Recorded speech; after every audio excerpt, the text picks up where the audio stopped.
minus 50 seconds.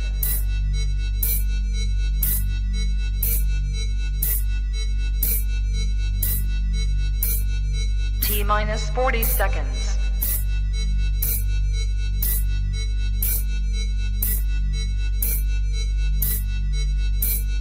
T minus 30 seconds.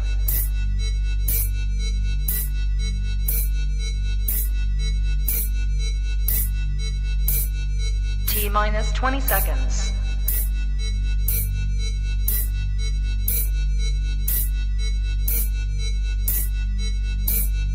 Ten, 9, 8, 7, 6, 5, 4, 3, 2, 1, 0.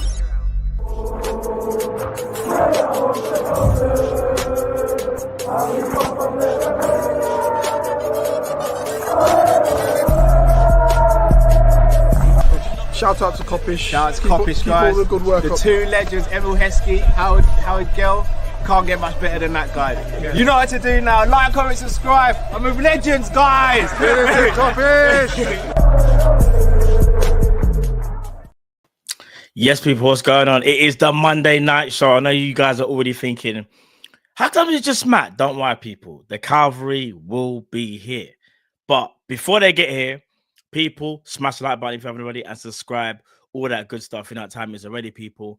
And big up to those that's joined and those that will be joining. Big up those in the chat as well. And I just want to repeat, don't worry. Everyone will be joining me at some point today. You get me? So relax.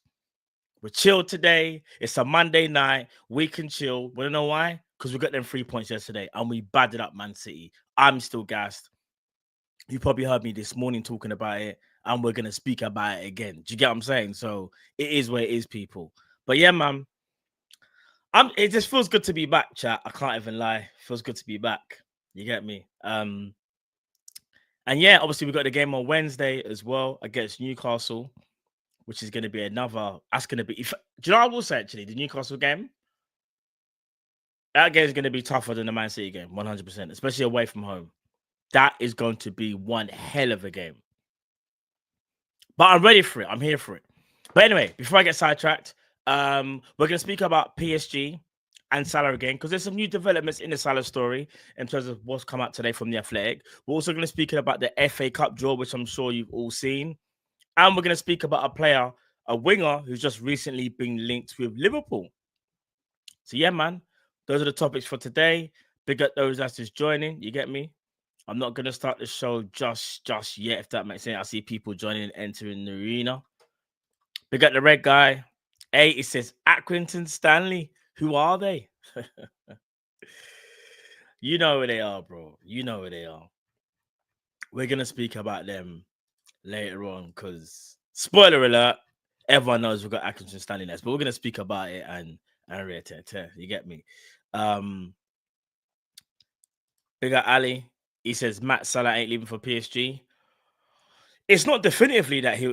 It's hard to say at the moment. I don't want to get into the topics just yet. However, my just quick little take on it is Salah's not happy though, and if he's not happy and Liverpool still haven't sorted out the issue, everyone keeps thinking there's gonna be a resolution. There's no definitive that there's going to be. We have to wait and see. We can only hope, innit? Do you know what I mean? I hope you're right, bro. That he stays. I really hope so. Big up Brett.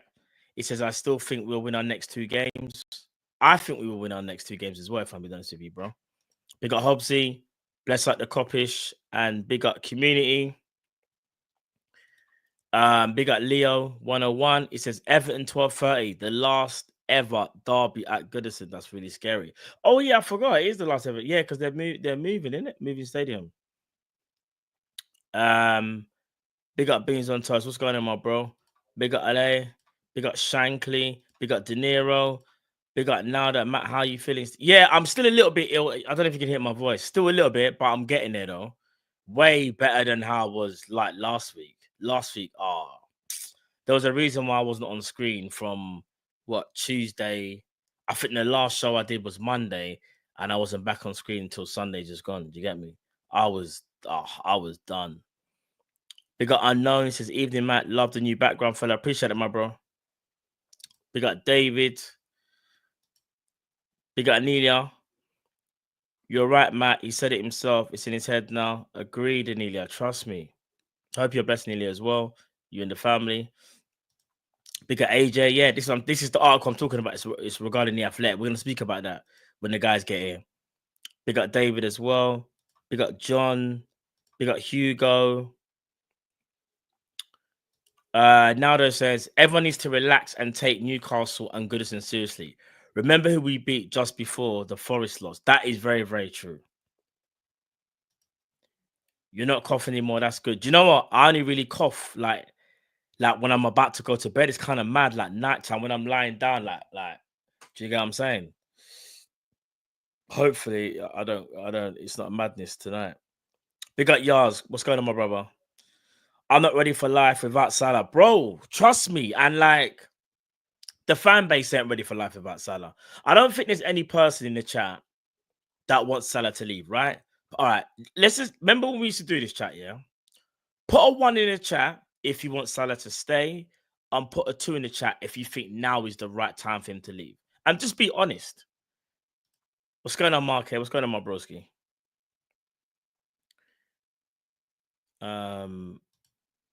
Big up Salem. Matt, I'm going through a hard period of my life. Love when you guys go live and drop the beat, bro. Do you know what, bro? Whatever you're going through, you will get through it. And do you know what else I'm going to do? Just from a bit of encouragement, I'm going to drop the beat. I know it's not a celebration, but I just want to drop the beat for anybody that's going through a hard time. Just from encouragement. Hear the vibes.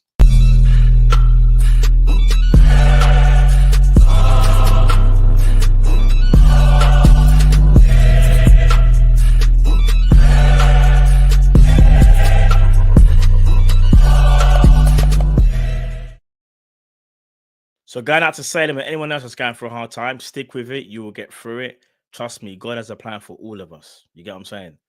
But I hope you're okay, my bro. Big up Zakir. He says, big up the Kopish family. Hope you're all well. We're all good, bro. I'm just waiting for the guys if they ever get here. we're going to be overnight. If not, it's going to be a solo.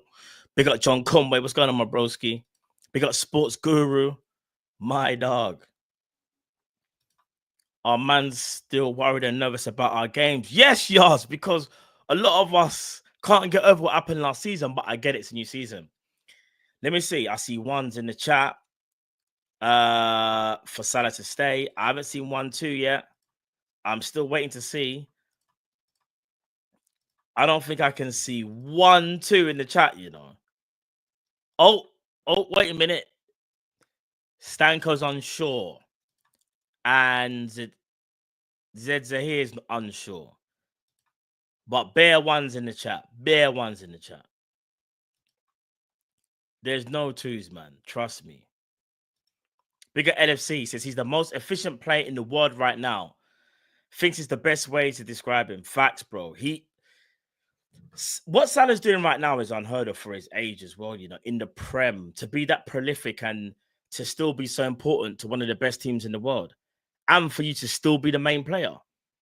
Like, let me just double check Mo Salah's, like, the stats. Like, I didn't really want to go into the stats because everyone kind of knows how great he is, but I just need to just put some things into context. Like,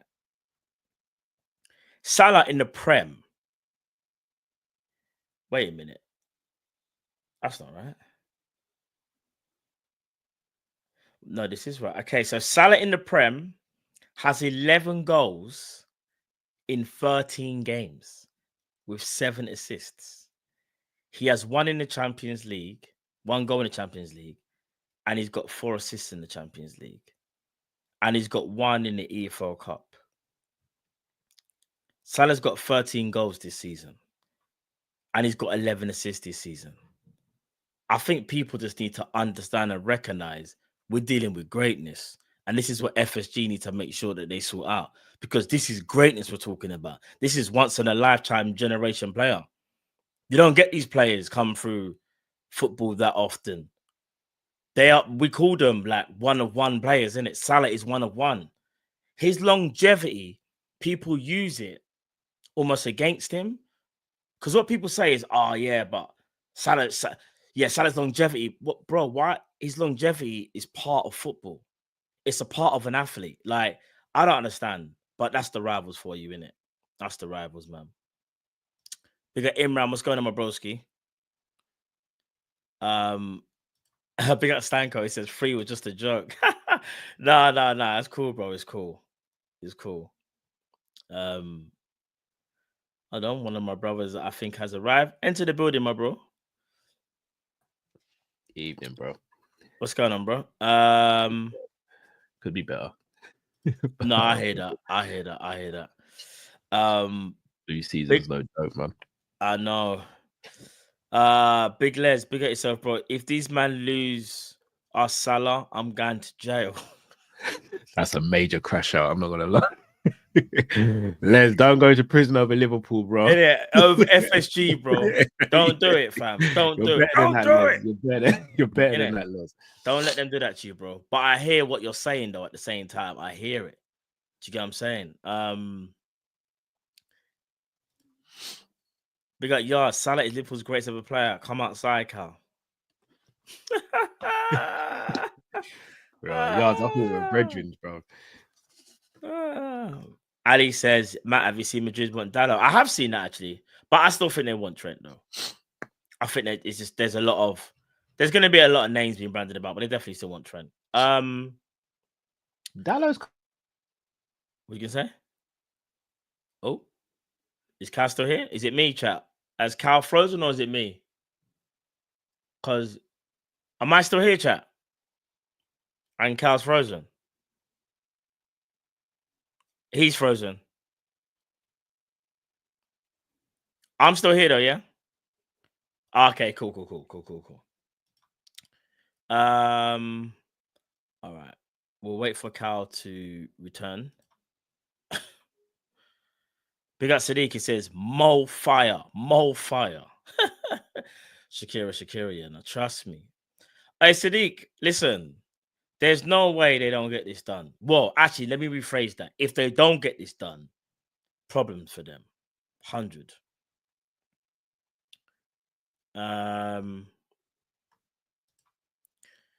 Big up Tyrell. He says, Matt, apparently it's because there's uncertainty about Trent going to Madrid and they don't want to wait. Oh, fair play. If that's the case, then fair play. This is FSG, man. I know, bro. And you know what, yeah? We mustn't forget what FSG stands for. Forget spending, G. Like, we know what they're about. They don't want to spend. Man. The thought of losing Salah actually just scares me, bro. I'll be real. The thought actually scares me. This fan base would actually go into a meltdown if we lose Salah. And it's not even just about losing Salah. It's the player. It's what he means to Liverpool, the quality that he brings is everything, bro. If we lose Salah, yeah, I think we're going to a meltdown still. I can't lie. Because imagine, we lost our vice captain, was it last summer or summer before? Then we lose Klopp this summer. And imagine if we was to lose Salah next summer. If that all happens and Salah does leave and say Virgil leaves as well, that's when I have to take a step back and go, FSG just, yeah, they really don't even care about making top four anymore. They're just willing to save money. That's it. Do you know what I mean? They don't care about nothing else. Oh, and the vice captain, you're right. Yeah. Imagine losing the vice captain, the captain, the manager the season before, and then the season before that, the captain. Scary. Absolutely scary, man. Carl, let's start with this news regarding Salah. Everyone's talking about it. PSG. We spoke about it a little bit this morning, but I want to bring some more context to it because there's been some developments. There's an article which I have from The Athletic, and I'm going to read it. Salah would accept a new one-year contract at Liverpool, but is growing increasingly exasperated at the club's handling of negotiations. The forward is still waiting for Liverpool to reveal its position in relation to the length and terms of any potential deal, amid interest from top European clubs signing him on a free transfer at the end of the season. The Egypt international has not entered any discussions with other clubs, as his contract does not permit him to do so. Yeah, okay, but that will change from January 1st. No, it's already changed already. When Salah is entitled to sign a pre-contract agreement with a club outside England. The Athletic has spoken to multiple sources with knowledge of the current situation who've spoken the conditions of anonymity owing to the confidentiality of the talks. Liverpool declined to comment. Well, obviously. A report in the French publication L'Equipe on Sunday links Salah with a move to PSG, but the league champions have denied they're in talks. But they probably would anyway because they'd be tapping up. Liverpool have consistently maintained that discussions with Salah through his representatives, Rami Abbas, have been positive and are still ongoing. But Salah is frustrated at the pace of the talks and unconvinced the club will meet his expectations on terms. The forward's priority is to extend his stay at Anfield, and he's not hesitating to leave. Even in the interview after the Southampton match, he was painted stress his love for Liverpool. Yeah, he also believes he's amongst the best paid players in the world, and the terms of any new deal should reflect that status and his performance levels this season. Salah has scored 13 goals in Liverpool's 20 games across all competitions this season, delivering 11 assists. His latest contribution to set credit gap for the opening goal against Manchester City, blah, blah, blah.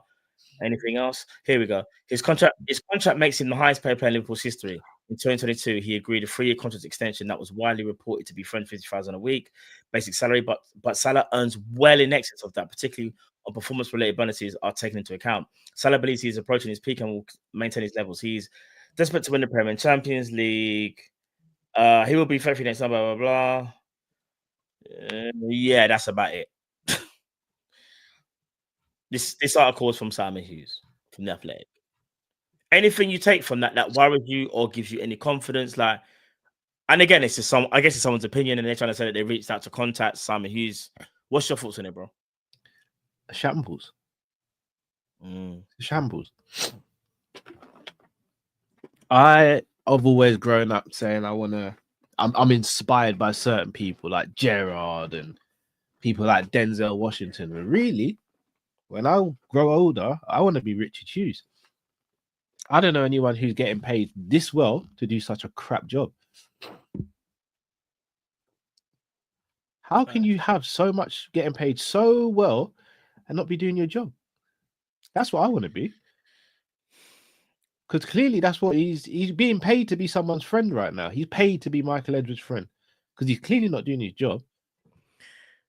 The more this is a shambles, bro. Like Salah having to come out and talk about it, the agent talking about it, but the club aren't saying nothing. Salah's begging. Salah's saying he'll take a year contract now. Yeah, Salah, it looks like it. You know how disgusting it is that we're making the best player in his position in the world beg for a new contract and change his terms to accommodate us. How disgusting that is. I hear there's negotiations in the world, but surely negotiations meant to balance both sides, no? Because this isn't a negotiation at the moment. This is a stick-up.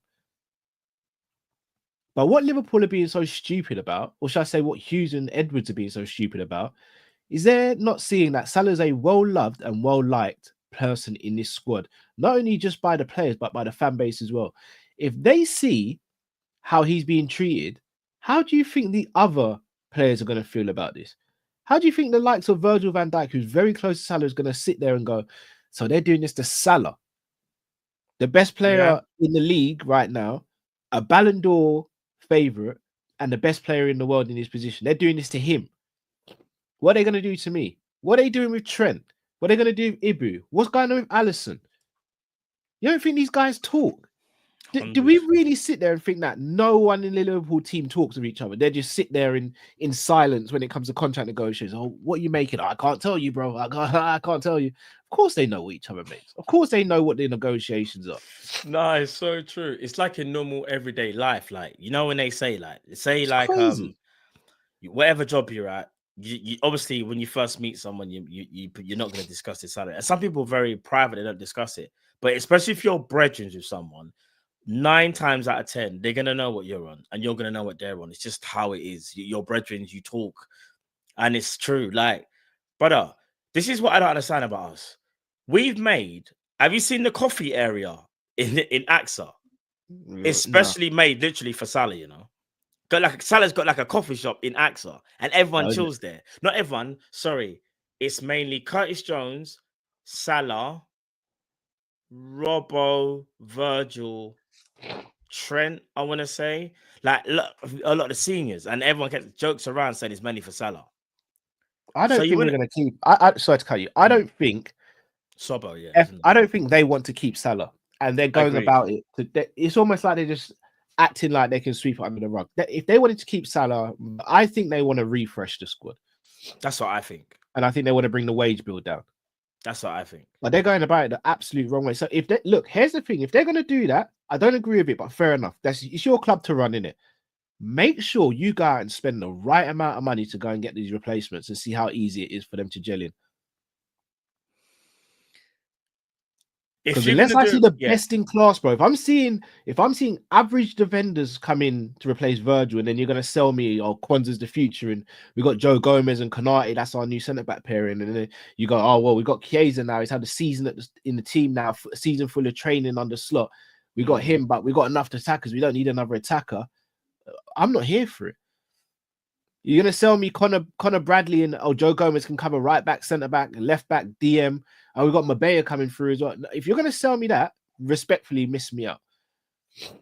Because we've worked out a few times to go and get a Salah replacement, you're spending more on that replacement than you would be to extend Salah's contract. Same with Virgil and same with Trent. Trent's already being made to look like the bad guy. They've done a great job already.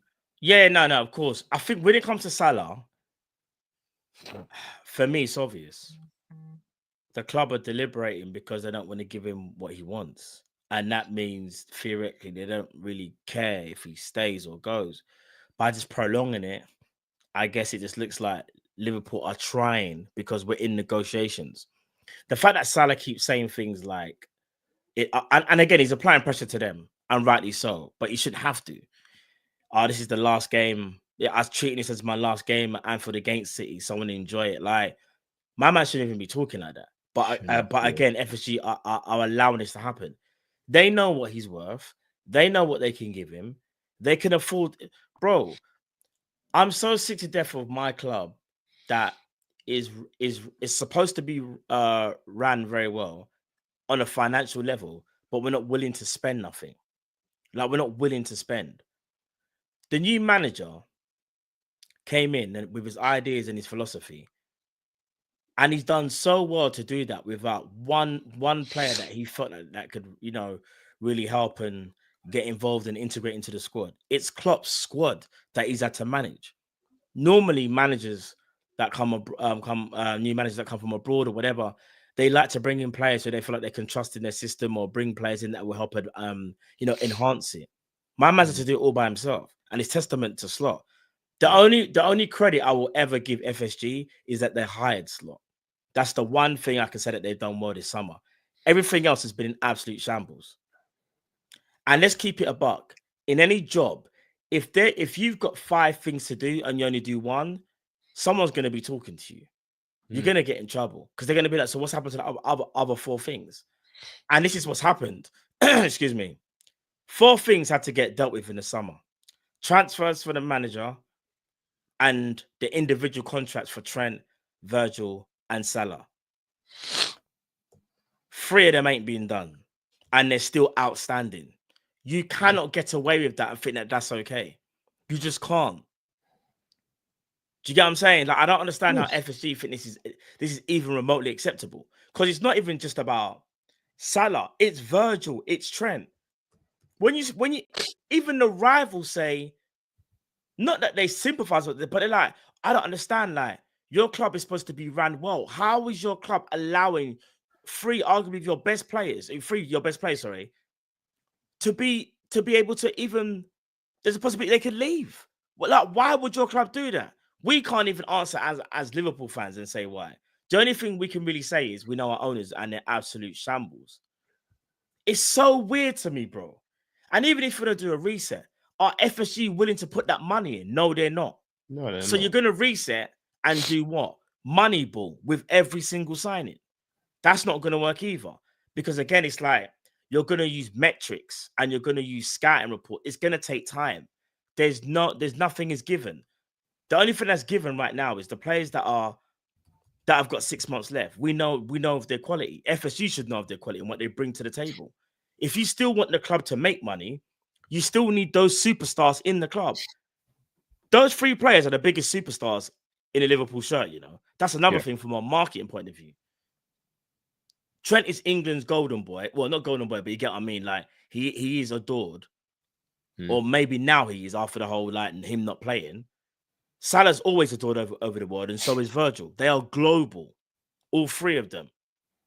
So I don't even understand from a business perspective why he would even get to this situation.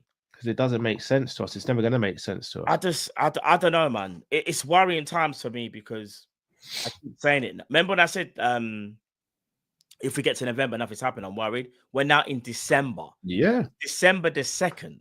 A month, literally in a month's time, Salah has no allegiance to Liverpool.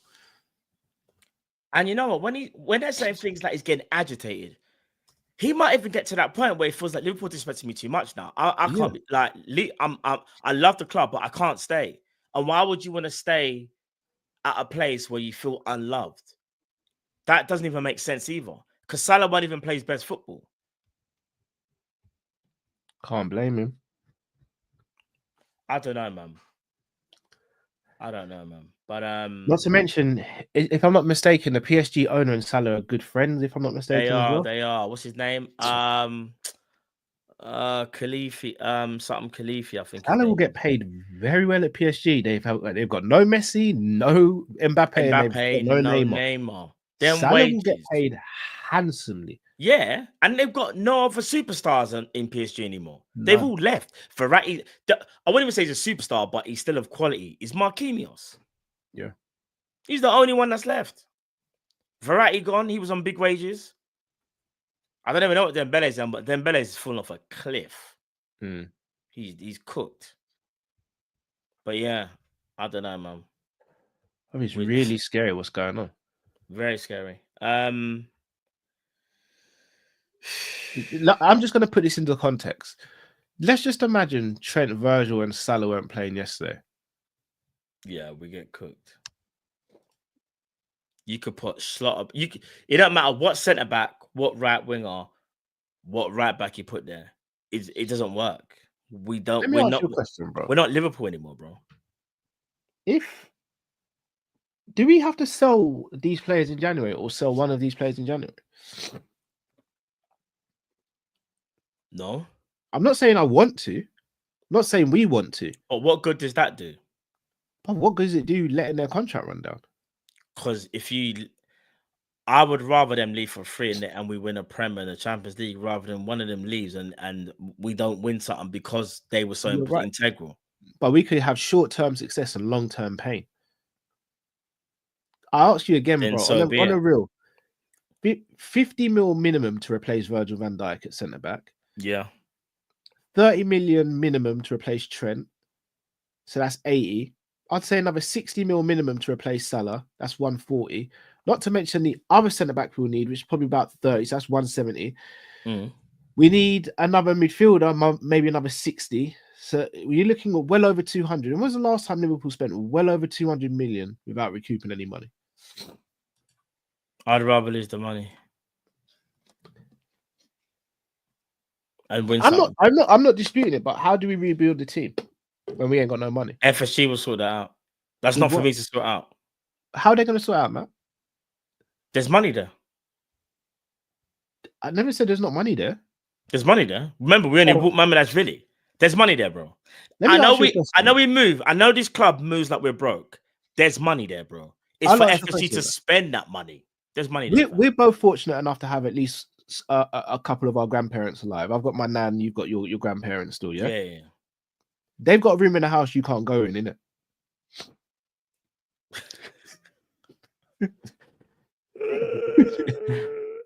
Am I lying, man? They've got a room in the house that you're not allowed to go in. You're a big man. I'm a big man. There's a room in my nan's house that I'm not allowed to go in. Oh, man. My grandma passed away. My other grandma passed away years ago. She had a room I wasn't allowed to go in. Do you know when I went in that room? When we started tidying up her house after she passed away. Immaculate. Nothing out of place. She's been in there because there was no dust in there. So she's been cleaning in there, keeping it pristine. Could you tell me what was in that room before you opened that door, Matt? Can you, Matt? Can you tell me what was in that room before you opened that door? Bro, where is this going? I need to know where this I'm asking you a question. If I said to you, Matt, tell me what's in that room now. What's in that room, bro? Bro, I don't know. Don't know. You don't know, bro. You know the room. You know the room's there, but you don't know what's in the room. I we hear know what you're there's money there, but we don't know how much money's in. I hear what I hear. We don't know. We know damn well we can't spend it. And what happened, Matt? If you snuck in that room or tried to get in that room, fire been bun. You know you're gonna, bro. Your mum's getting told about it. Dad's getting told about. Aunties and uncles. What did Callum do? He tried to sneak in the room. He did what? He went in the other front room without permission. What?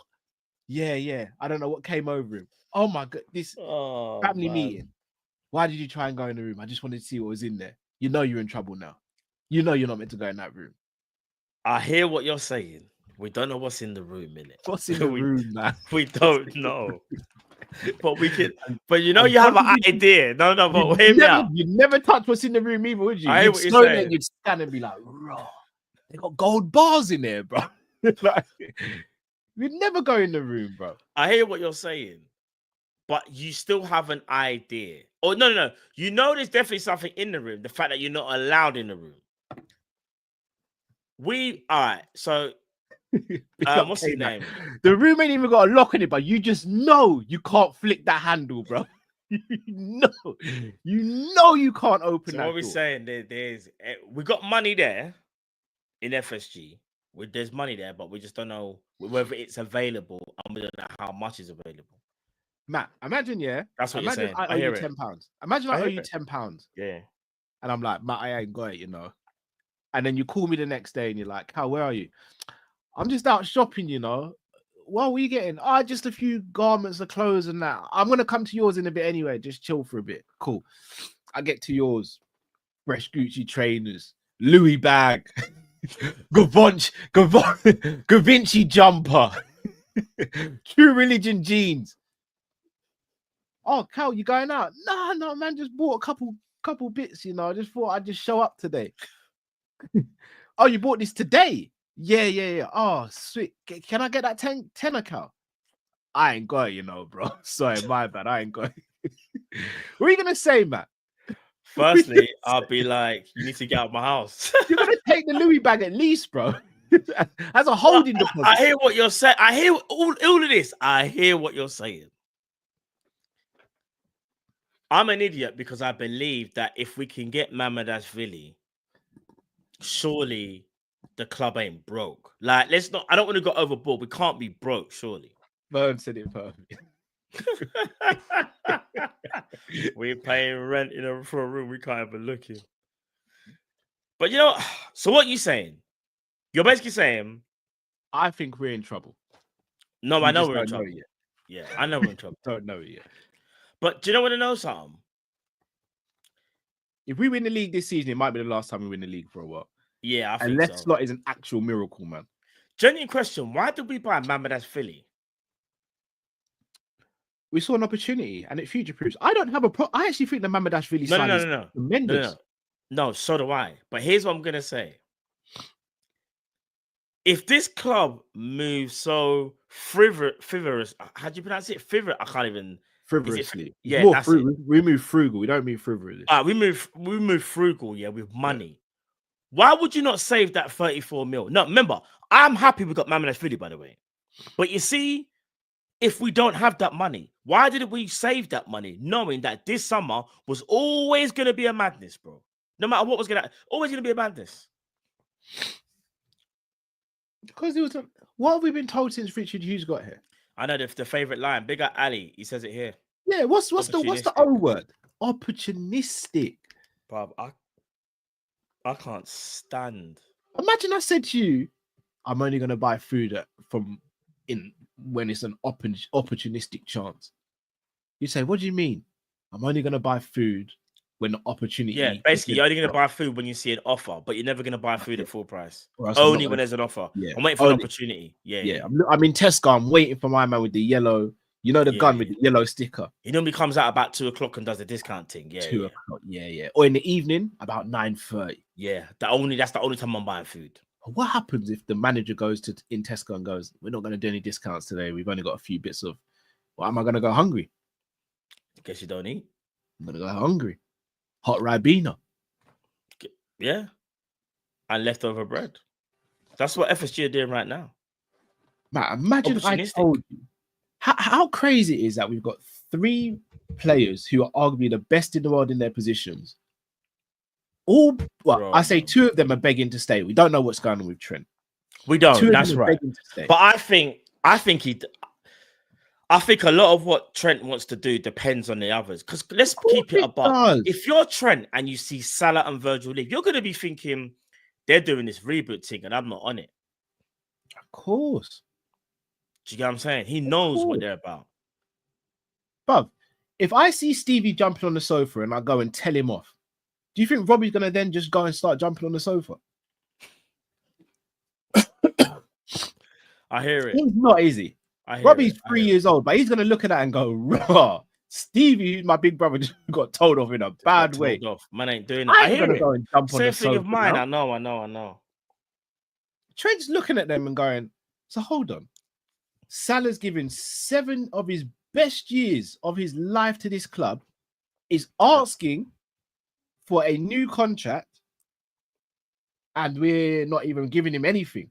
And we're deliberating. We ain't even giving him an offer. We ain't even said we're not even saying if we're willing to even get close to those terms. We haven't said anything. Right. So he's looking at that and going, okay, fair enough. Maybe that's a different situation because he's a highest paid player. And then he goes, but hold on, our captain and best centre back in the world ain't been offered anything either. No talks, no nothing. So if we lose those 2 players, I'm then promoted to captain, expected to lead this team to infinite glory, because the first thing that's going to happen is, the last Scouse captain was who? Yeah, Gerrard. What did Gerrard deliver? Everything apart from the Prem, innit? So you know straight away the pressure's on Trent. 100. And then Trent's got to do that without Virgil and Salah. Bro, all of this... It's not looking good, is it? I feel like every single time, this season, we've been the team of the Premier League so far, bar 2 results, that's a draw against Arsenal and a loss against Forest. We won every other game. And every single time we've won a game, it's like we're not allowed to be fully happy because something about the contracts is always lingering. It's always there. Like on game day, it'll happen again. On Wednesday, we play Newcastle, win, lose or draw, hopefully we win. When that game is done and dust is settled, 4 or 5 hours later, we're going to get a reminder about the contracts. It's such a distraction, even as a fan. Like, I just want to enjoy the season. It's like Liverpool fans aren't allowed to enjoy the season so far. Like, we're enjoying it, but my enjoyment is not a 10 out of 10, if that makes sense. It's like a 9 out of 10. It sounds weird, like it's only 1 mark, but it should be an Alcantara, if that makes sense. Shaq doesn't know about our player ratings. But I've always got one eye on the contracts, bro. Whenever the game's finished, it's always like I'm going and scrolling through my Twitter. And instead of me seeing things about the game, there'll be something, even the next day, such and such is contract, not any closer. Like, there's always something. Like, why aren't we allowed just to be happy as fans?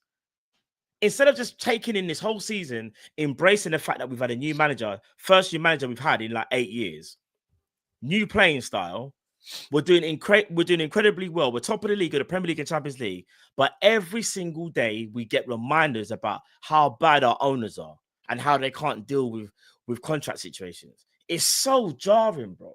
And it's actually kind of deflating. It's deflating. I'll be real with you. Yeah, I agree. I don't know, man. I'm just over it, man. I'm just over the whole. Every single time I watch Liverpool, I've got to keep one eye on the contract situation. It's flipping jarring, man. I'll just say, under FSG, we're never going to have, in my opinion, back-to-back league wins or No, we won't. league and Champions League wins and all that stuff. We're just not going to. They're not ambitious. The more this happens, and the more I just think to myself, like, Klopp had to really put up with some absolute effery, you know. Yeah. Like, really, like, he didn't help himself towards the end either. No, he didn't. But if I'm being honest, a lot of crap. He got me a lot. But looking at things now, I would definitely sit there and say, I can understand why he wanted out. You know, it's got nothing to do about his love for Liverpool. That thing was draining, fam. Pause. Imagine like you can't just focus on like the coaching and stuff, like the contract situations of other players. Like I'm sure was just bare headache. Remember, Klopp went through all this before with Salah in 2022. Remember, before Salah signed that new deal. Remember the Mane situation as well. We were saying, is Mane going to get paid like Salah? He's gone through all before the Henderson situation, the Wijnaldum situation, the Emre Can situation.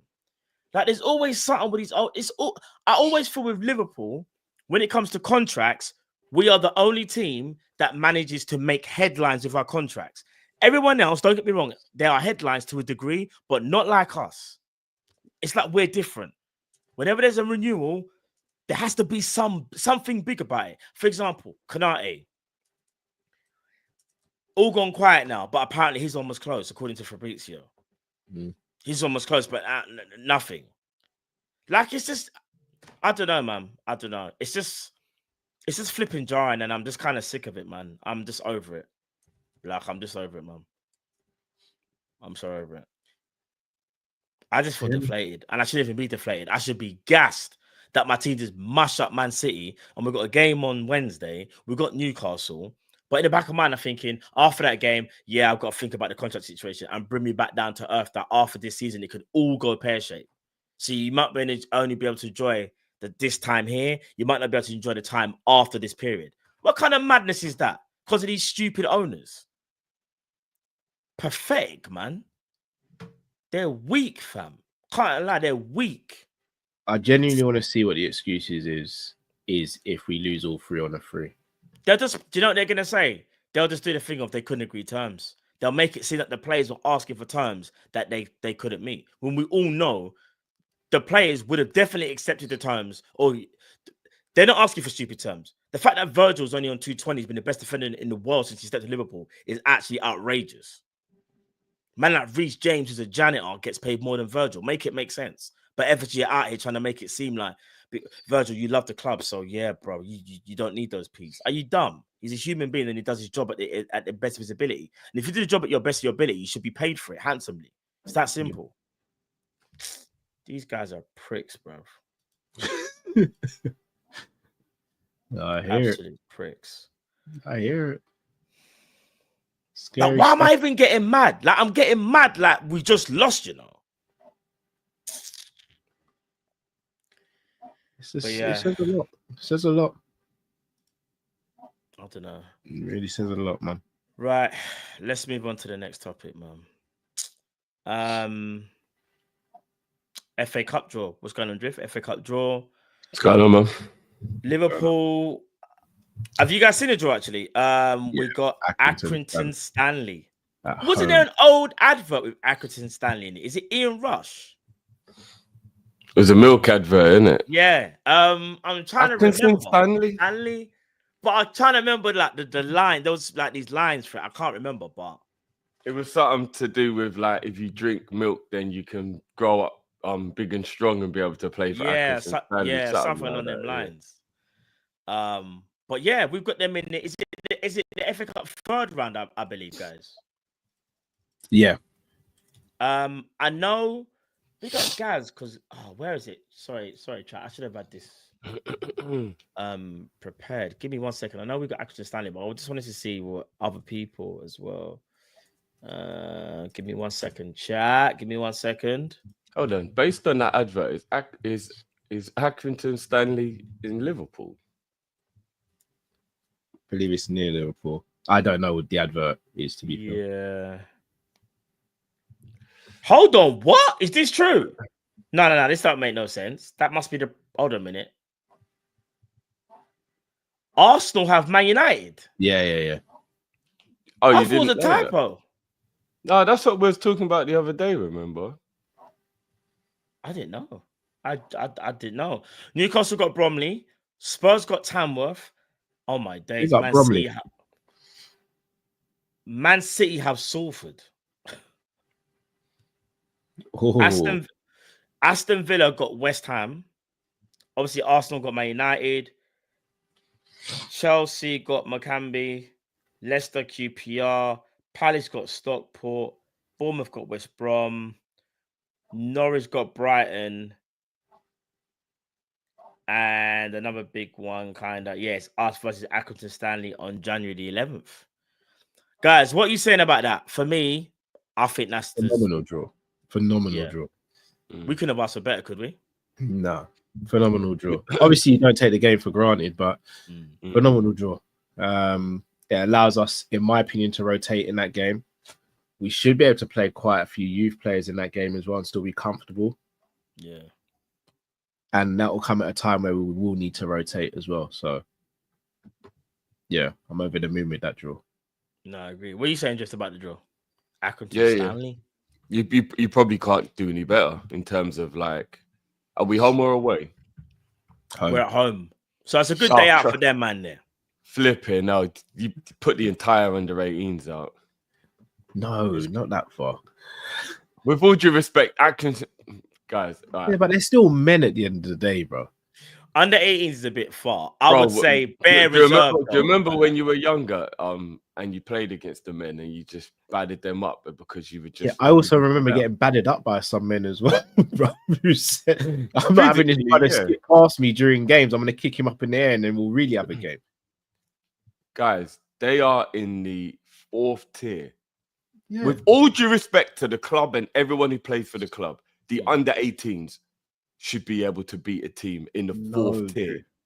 Because the under 18s is the best and brightest of what we have to offer. We're talking about the Rios. The kids too much. We're talking about the Rios of this world, right? Bro, I reckon the kids. Leone and them man there, you know. Bro, maybe Leone can play in that game. Not all right. So if we played under 18s, Accrington Stanley would wash those boys.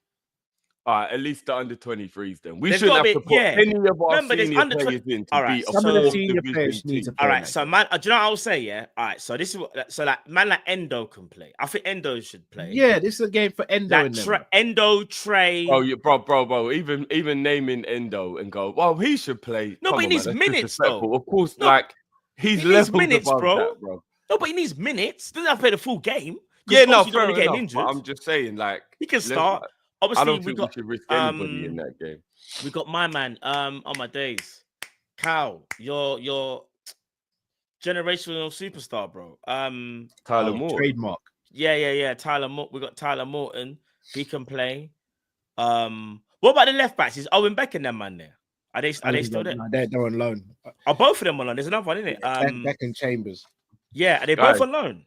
Listen to me, guys. They are 19th in the lowest tier of English football. I hear you. They're close to being relegated into the conference. They're still men, bro. It don't matter, bro. Of course it matters, Drift. Bro, ability over age. Like, come on, man. Let's be real, man. We should be able to put the under 23 team out and beat Accrington Stanley. We can play, man. We can play, man. At home. We can play like Jaden Danzini's fitness. Yeah, all right. If we were to do a team, Rio, we're playing Rio. Rio's definitely playing. I'm going Yaros in goal. Yeah. Bradley right back. No, if he's back. I'm not wasting Bradley's time in this game. Bradley's playing right back because we're not going to play Trent, so we have to play our second choice right back. So who's the right back in the under 23? Wait. Then in defense, you got Kwanzaa. Yeah, he needs minutes. And play like one of the youth man there. Yeah, probably Nalo if that's the case, because Ibu might not be ready yet. And then you go Simicast. So that means Simicast. Oh, because we got none of the left backs. Yeah. Nah, do you know what? Simicast. Because Simicast and Bradley might not. I think we should play Robbo. He needs to learn, fam. giving away 2 penalties in a row. How dare you? Robbo needs to two learn. amazing games. Oh, I don't care. Put Robbo with them boy there. No, I'm joking.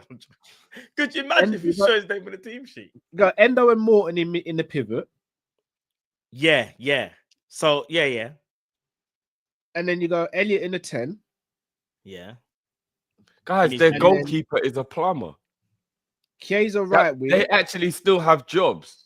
Bro, Stipe was a firefighter and was still Firefighter, one of still the lick best off man's UFC. jaw, No, bro. but he was a firefighter because he off. wanted to be, not because he had to. No, but bro, I'm telling you. But it don't matter though. He still is. Of course it does. Man's got 2 jobs, bro. Man moving like Julius. He has to be. Not there's people out here that no, but there's people out here that can do the 2 jobs though, bro. That they're calm. Obviously, Accrington Stanley is not. No, bro. We know Any it's the professional fourth division. footballer who has a second job is because he can't afford to not have one, because that's how low the level is he plays at. I understand that, but don't disrespect man and think because he I never said he can't afford it. Man. Because he can't afford it, don't mean say he's not good. I mean, technically, yes, it does. If you're playing at that level, it's because you're not good. No, but bro, you're a very basic level player if you're playing them man at are fourth tier. But And I'm not saying compared this to Liverpool, yes, to compared to anyone. I'm just Liverpool, putting it yeah. in context. To Liverpool. Guys, I know you lot don't want to say it out loud. If our under 23s can't beat Accrington Stanley, we are in the mud. No, we're not. They are in a relegation battle in the lowest You don't tier even of watch English the under football. 23s. But I still know when I do watch them occasionally, and when they come into the first team, they're brilliant young players. They should be able to Alongside the other main players, bro.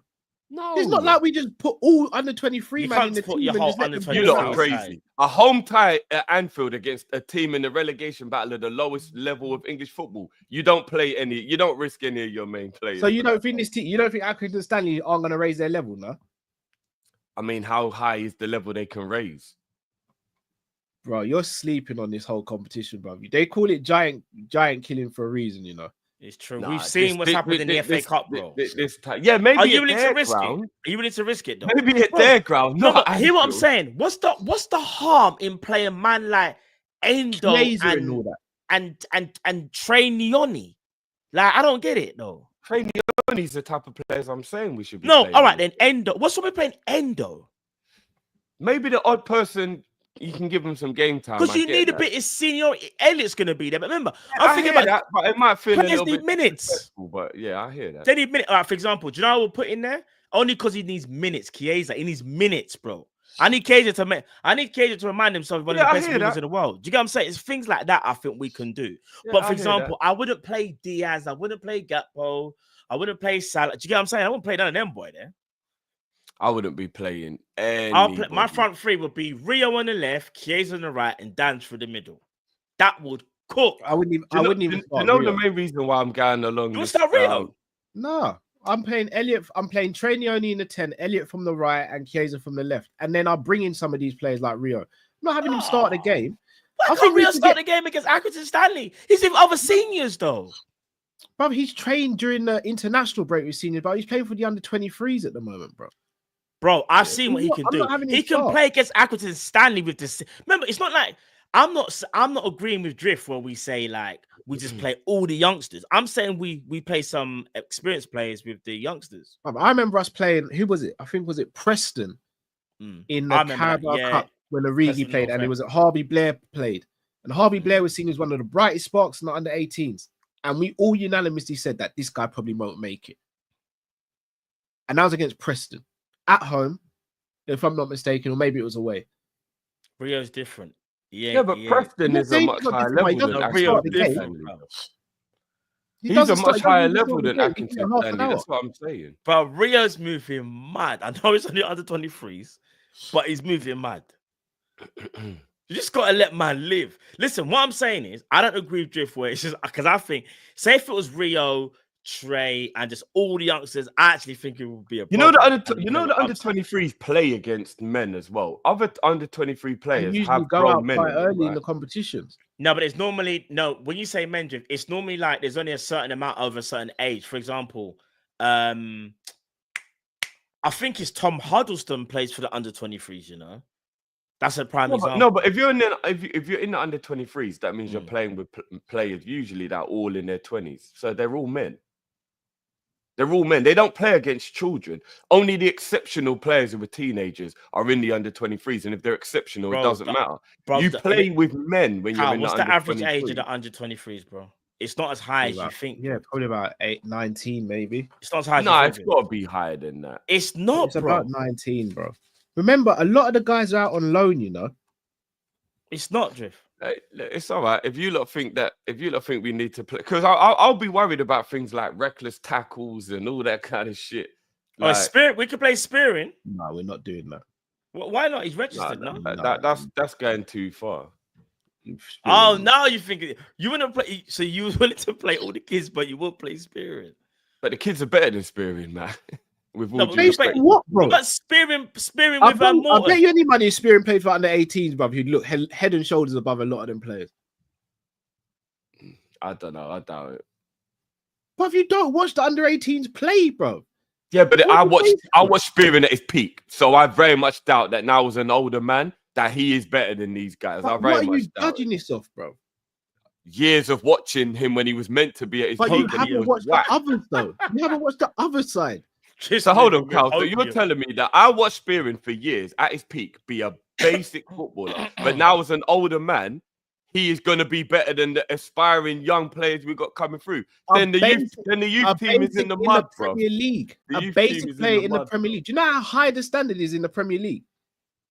Yeah, and he was nowhere near good in the Premier League. What do you think he's going to do to them under 18s, bro? Yeah, but he don't even have to outrun these men. He'll just know where to stand, how to take a first touch. He's at 35 now, right? How old is he? I want you to sit down and watch a couple under 18s games. I want to. If you know what, I'm going to take some time to reality of what the under 18s is, bro. Matt, what are you saying? A 35-year-old Jay Spearing, is he going to be good when he wasn't even good at 21? When you say good, he could play against Accrington Stanley, though. 100%. I don't rate him at all. But I think we're doing too much. I think we're going a bit mad if we're saying he can't. Like, remember, like you said, they're he's 36 years old. Yeah, he's retirement age, and you think he's better than our under 18s or our under 23 midfielders? Then put them all in the bin. But you know, under 18s, there's 15 and 16-year-olds playing in that, right? Yeah, and I guarantee you that they're better and more techie than Jay Spearing. Might be more techie, Drift, but that doesn't mean they're going to be better throughout all they're going to miss is man strength, Cal. That's it. That's the only thing they're going to be missing. Which is a big part of the game, bro. Yeah, but I remember when I was that age, and for the majority, your skill normally would outdo the Drift. You're playing Sunday League, Drift. These men are professional footballers, bro. I was going to say, there's a big level. Yeah. There's a gap. Even when I was playing semi-pro level, I was 18 when I was at semi-pro level. I was playing against 30-year-olds. And my youthfulness still made me a bigger asset than a lot of them. Semi-pro, Drift. We're talking about professionals, bro. I was going to say, bro. Accrington Stanley are almost semi-pro. They're so low. If they drop out of that league, they're in semi-pro. I'll be real. Do you think you could get into Accrington Stanley's team? Or you could have? The ability I had, 100%. Because I'll be 100% the ability I had. 100%. But one thing I'll say is very easy to say, because even I would say that it's very easy. But what I'm trying to say is, you got to think of it from a different perspective. You know, if you were given the opportunities, you could have played for Accrington Stanley. I understand that. I think I could, but what I'm saying is, but we got to take ourselves like outside of that box and think, all right, cool. This team that we're gonna face here, the standards are not close to Premier League level. However, the standards aren't part life. No, it's not part life. Like they just got man from the park and they just built a team. Do you get what I'm saying? They're still good. They're just not. No, I'll be honest with you. Accrington Stanley technically is part life. If everyone's actually got jobs, don't disrespect them. Like if the level is so low that you actually have a job and 9 to 5 you go to work, then you are park life level. Brother, you're taking a look at the man that's got 2 jobs, bro. But there's 2 things if you have a job. The first thing a lot of them Accrington Stanley players are probably mad ballers, but just never got the opportunity to show it, or never got scouted, or you do know there's a lot of luck as well in football. Of course, there could be some decent players in there. But if you go to work 9 to 5, Monday to Friday, it means that you aren't practicing your craft as much as you should do to get to a certain level anyway. You're probably tired and knackered after long days at work. And let's be honest, guys, they're a step away from being semi-pro. If they're 19th in the 2nd division, If they get relegated, they're in the Conference League, meaning they are part-time, as in they're not even No, but full-time you're moving footballers like at that, like point. it's what's that? You're So, moving like so it's what like I'm just they're saying to you power lot league is, ballers or something. our under-23s, yeah, are the best and brightest of the next generation of Liverpool. If we couldn't buy another player tomorrow, we would only have success based on our under-23s and our youth academy. So if them boy there can't beat Accrington Stanley, then put them all in the bin and let's restart again. Because I thought that our youth team was sensational, right? All right. They're 15 and 16, bro. You know how crazy it is for under you to say- 23s then, bro. Maybe the under 18s might be a bit too far, but the under 23s should be able to beat Accrington Stanley. All right, name me the last under 23s team that played the other day. Who did they play? I don't know who they played. Name me the players then. I'm not going to waste time going through the whole youth team. Stop up. How can you say they're going to beat Accrington Stanley when you don't even know who's Because they should be able to beat them, because they play for Liverpool and they're one step away from being in the first team of Liverpool, then they should be able to beat Accrington They're not one Stanley. step away from being in the first team at Liverpool. Bro, the under 23s is the only level left before you either make the senior team or you're not good enough and you get and you're gone. So That why is the it. players There's no other bridge between first team football or you're not good enough. How long But is if it you taking go out Gertie alone, usually it's to see Jones what to become you're an good established first team player at Liverpool? Bro, if you're in the under 23s and you get loaned out, it's either to see whether you're good enough or to get your experience because you're ready to go into the first team. And if you don't do well, sometimes that means you don't ever get your under opportunity in the 23s, first under team. 23s.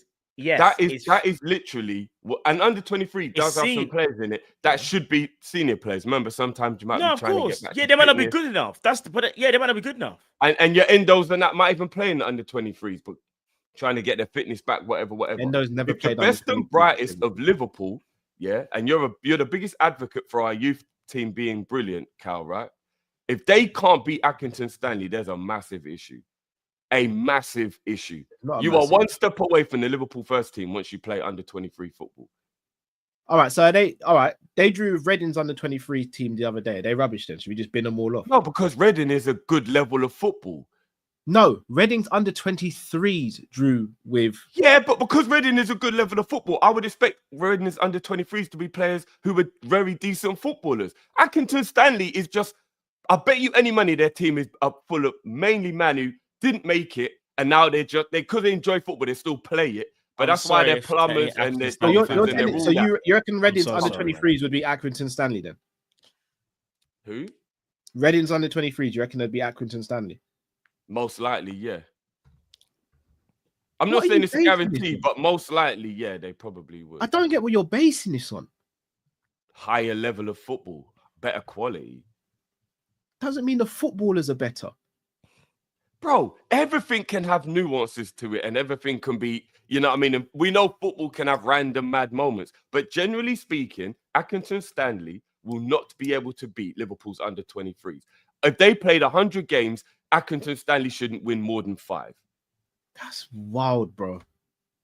I don't think you realize how low the level. I don't think you realize that the under 23s is mainly made up of 17, 18, 19-year-olds and a couple of 21s and 22-year-olds. The best and brightest of our future, 100%. They should beat Accrington Stanley. 100%.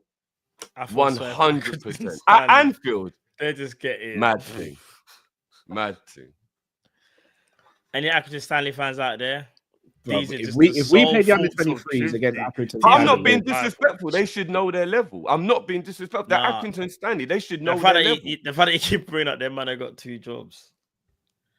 No, because I'm trying to show you how little they even get to practice and train. Come on, guys. We remember being a semi-pro where man will be late to training because he just come from work and he's still got his work boots on. You can't get to a certain level when you play that level. Yep, I understand that. How it goes. No, I understand, but you shouldn't underestimate. I understand their level's nowhere near to level. It's not even close. But I think you're underestimating them, though. That's what I think. Right, that's why you're willing to just say to the kids, you man should basically just deal with that. You're basically saying, hey, Trey, you man deal with that. You man deal with that. I am. And you might be right, but there's also a possibility. All I'm saying is if our under 23s can't beat Accrington Stanley, then we should stop bigging up our youth system. No, it doesn't work like that, Drift, because they're playing players who are around their age. Accrington Stanley have got 25, 26, and 27-year-olds in that team who are in the peak of their powers, who, would never get close to a Premier League team, But some of these under 23s will never get close to Liverpool's team either. All right. So the under 23s are under 23s. Yeah, are a techier team. Close. But in the FA Cup, like you said, Drift, it gets mad aggressive. You do realize if anybody's shoulder barges Trainee on it, he probably dislocates his shoulder, fam. No, come on, man, that's an exaggeration, brother. That man's made out of cheese strings. Have you seen Trainee on it? So why would we loan him out then, or this play is what him I'm in saying. The main team, he hasn't. Remember, he's still trying to fill out his frame, bro.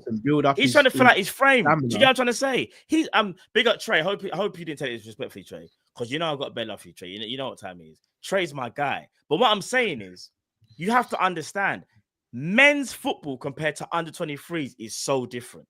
He would even say the same thing. He'd be like, yeah. Like when it comes to the techie thing and all that, yeah, we'll pop it about reds. They can't get near us. But when it comes to physicality, bro, them man will try to bring you into the trenches, bro. I'm telling you now, if Trainee went into Division 2 and played against Accrington Stanley and them man there week in, week out, they would treat him like Lionel Messi. People getting so triggered. I was playing, man. Trey knows I'm playing, people. Chill, relax, chill. Flipping hell. But I've seen players like James Balagizi and all these man who've been badding up the under 23s go to these leagues and not look like world beaters.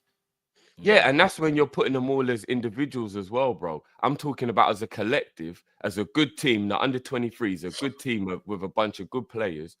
They go out and they have a one-on-one game with Accrington. Yeah, you might get the random odd guy who might go there and it could be live things are getting away, man, we feel himself. Yeah, maybe you don't have a good long spell. It doesn't quite go well. Of course that can happen. But in general, the under 23s, even if you do sprinkle one or two, man, like you said, Matt, you'd be like, look, Endo needs some game time, so play him. Yaros needs some game time. I mean, Yaros probably plays under 23 games because that's the only way to even keep him like in shape.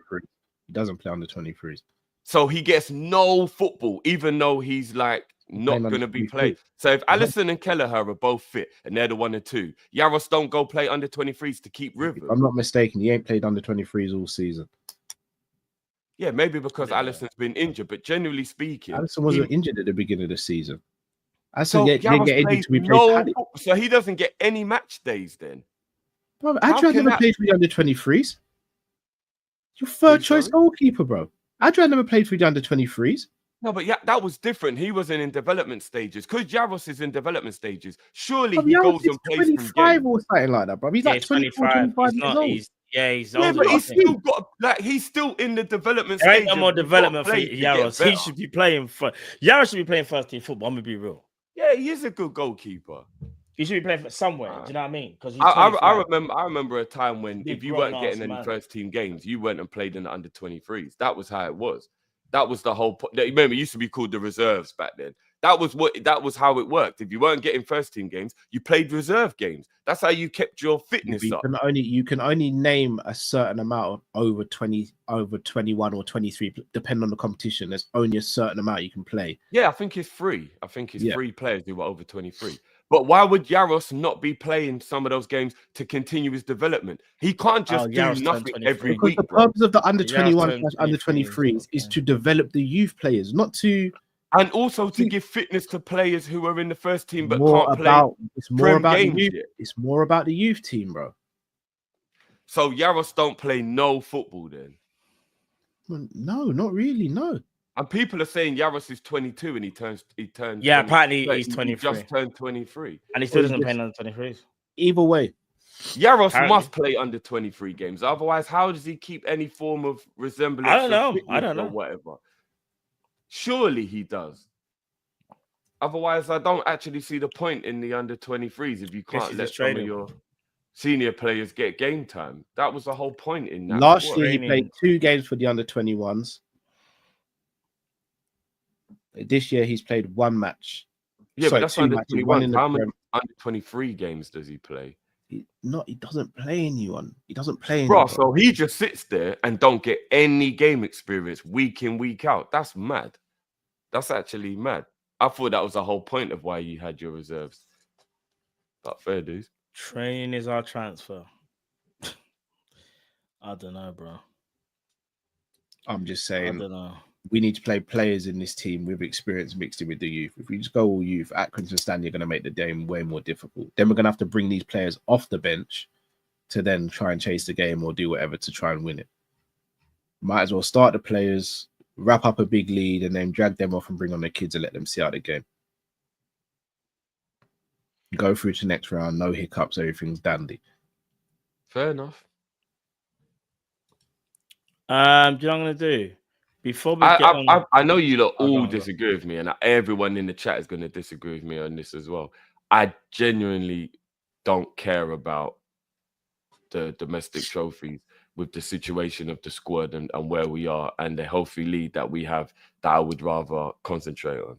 And I'm not saying the whole bigger fish to fry and disrespecting the tournaments out. Oh, I'm not. I'm just being logical, and I'm just looking at the squad and thinking the squad might be a great squad, but I don't think the squad can stretch trying to win 4 trophies. So I know we like to laugh and joke about it, but it's never been done because it probably won't ever be done. I think it's going to take an absolute madness for anybody to ever win 4 trophies. Considering we're going quite far in the League Cup already, we might be in the semi-final if we can get past. Is it Leicester we've got right in the next round? Oh no, Southampton. Yeah, so if we can navigate Southampton, that means we've already got a 2-legged semi-final of against possibly Man United, Tottenham, or Arsenal, which means that we have to put a good team out because we can't really let them embarrass us, or do you know what I mean? Pride's going to be on the line. So that's going to be 2 other games in January that are going to be meaningful. That's going to take some toll on the squad. Guys, I'm going to be honest, and I definitely know Cal doesn't like me saying this, but bun the domestic trophies with the situation we're in. I want the double, I want the big boys, and I want every bit of energy into that. An FA Cup and the League Cup, with all due respect, that don't really do much for our season from this point on. And we've won both of those trophies in the last 2 years. It felt good at the time, yeah. Let's move on. We've done back-to-back, or was it 2 League Cups in 3 years? 3 years, or did we? Yeah, 2 2 League in Cups 3. in 3 years. And an FA Cup as well. So 3 domestic cups in the last 2 or 3 seasons. That's nice. I've had my fill of domestic cups. I feel satisfied with my domestic cups from the previous few years. We've done that. We've been there. Bin them off. Not in a disrespectful way, but you play youth players. You play players that don't matter without being disrespectful. And if we get through, brilliant. If we get through, wicked. You always want to win a game. But in terms of actually caring about it, oh, they're so far down on the priority list that I don't care at all. And I know most people aren't going to agree with me on that, but that's just my stance. No, fair enough. I disagree. I think we can go for everything, but within reason. Like, for example, if there's a game we got in Champions League and then we got the cup, like how many days before, like you have to be sensible and you rest some of them top players. Like, do you know what I mean? You try and see if you can win it, but you don't. It's kind of weird. Like, I'm not saying go gung-ho for everything. I'm saying be measured. That's what I'm saying we can do. Right, let's bring it on to the last topic of the show. And that is, we've been linked with... How'd you pronounce his name, Cal? I'm going to go Anis Hadj-Moussa. Who's he play? Was it... He was linked with... Was it... So, I think he played... Hold on. I think he's at Feyenoord. Now, innit? I think so. Yes, I just saw this. I saw this a minute ago. Hold on. Yeah, he joined them this summer. And we're linked with him already. Yeah. I don't know if Slot brought him in and then they've obviously never got to use him, or they worked on the deal before Slot got the Liverpool job or whatever. All right. Apparently 1.8 million euros. Sounds pretty opportunistic if you ask me. 1.8 million? Mm. Oh my days. Right. Richard Hughes is sitting there in the dark with a hard on right now, hearing those sort of numbers probably. That's mad. Who does he play for? Because I don't know anything about him. Let me see. He plays for Feyenoord. Okay. And he's just gone there. Yeah. Chat, is he any good? Does he look any good? Or is he he's literally just signed for them in the summer, just gone. Yeah, so that means so Slot don't even know him. As soon as you said Feyenoord, I was thinking it's because Slot. No, the rumors are that Slot was was someone that Slot wanted to get, but obviously because I see it now. All right, so big up LSE couldn't get to use. Okay. So big LSE transfer. They said Arne Slot has included Anis Hadj-Moussa in his Liverpool target list. Slot wanted to sign the promising right winger for a long time, and finals managed to sign him right when Slot departed the club in the summer for just 1.8 million euros. Yeah, and they're saying he has been recently linked with Liverpool, and Slot wouldn't mind bringing him to Liverpool. Whether this is how true this is, I don't know. Matt, just spell his name for me, please. Anis Hadji. It's in the title. Yeah, it's in the title at the top of the thing. Oh, okay, so. Oh yeah. Well, I'll be real. I'll be the first one to admit I have no idea who the brother is. No idea myself. I don't know what 4 goals and an assist so far this season. Yeah. In 14 games.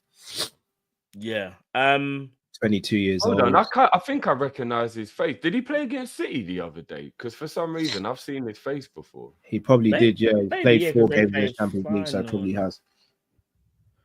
Oh yeah. I think I did see him play against them the other day. I think I did see it. Someone said crazy tech. What has he got tech like that?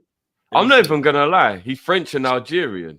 That combination normally means techie as hell. I'm not even gonna lie. Again, only watch YouTube clips on him. He looked good on YouTube, but who doesn't look good on YouTube? I was gonna say when they got your best highlights though. Yeah. He's left-footed, isn't it? He's left-footed. Yeah, he's left-footed, yeah. Left-footed right winger, 22 years old. 1.5 million as well that they bought him for, which means Kalani's saying he took man of the match against Man City. Maybe that is the reason why I recognized him then. That's a Salah replacement, isn't it? Are we allowed to play clip? We can't really play it. Can we play clips? You're correct. You're pronouncing his name correct. Mohammed said as well, Cal. By the way, first time for everything. Still, usually I'm out here butchering people's names.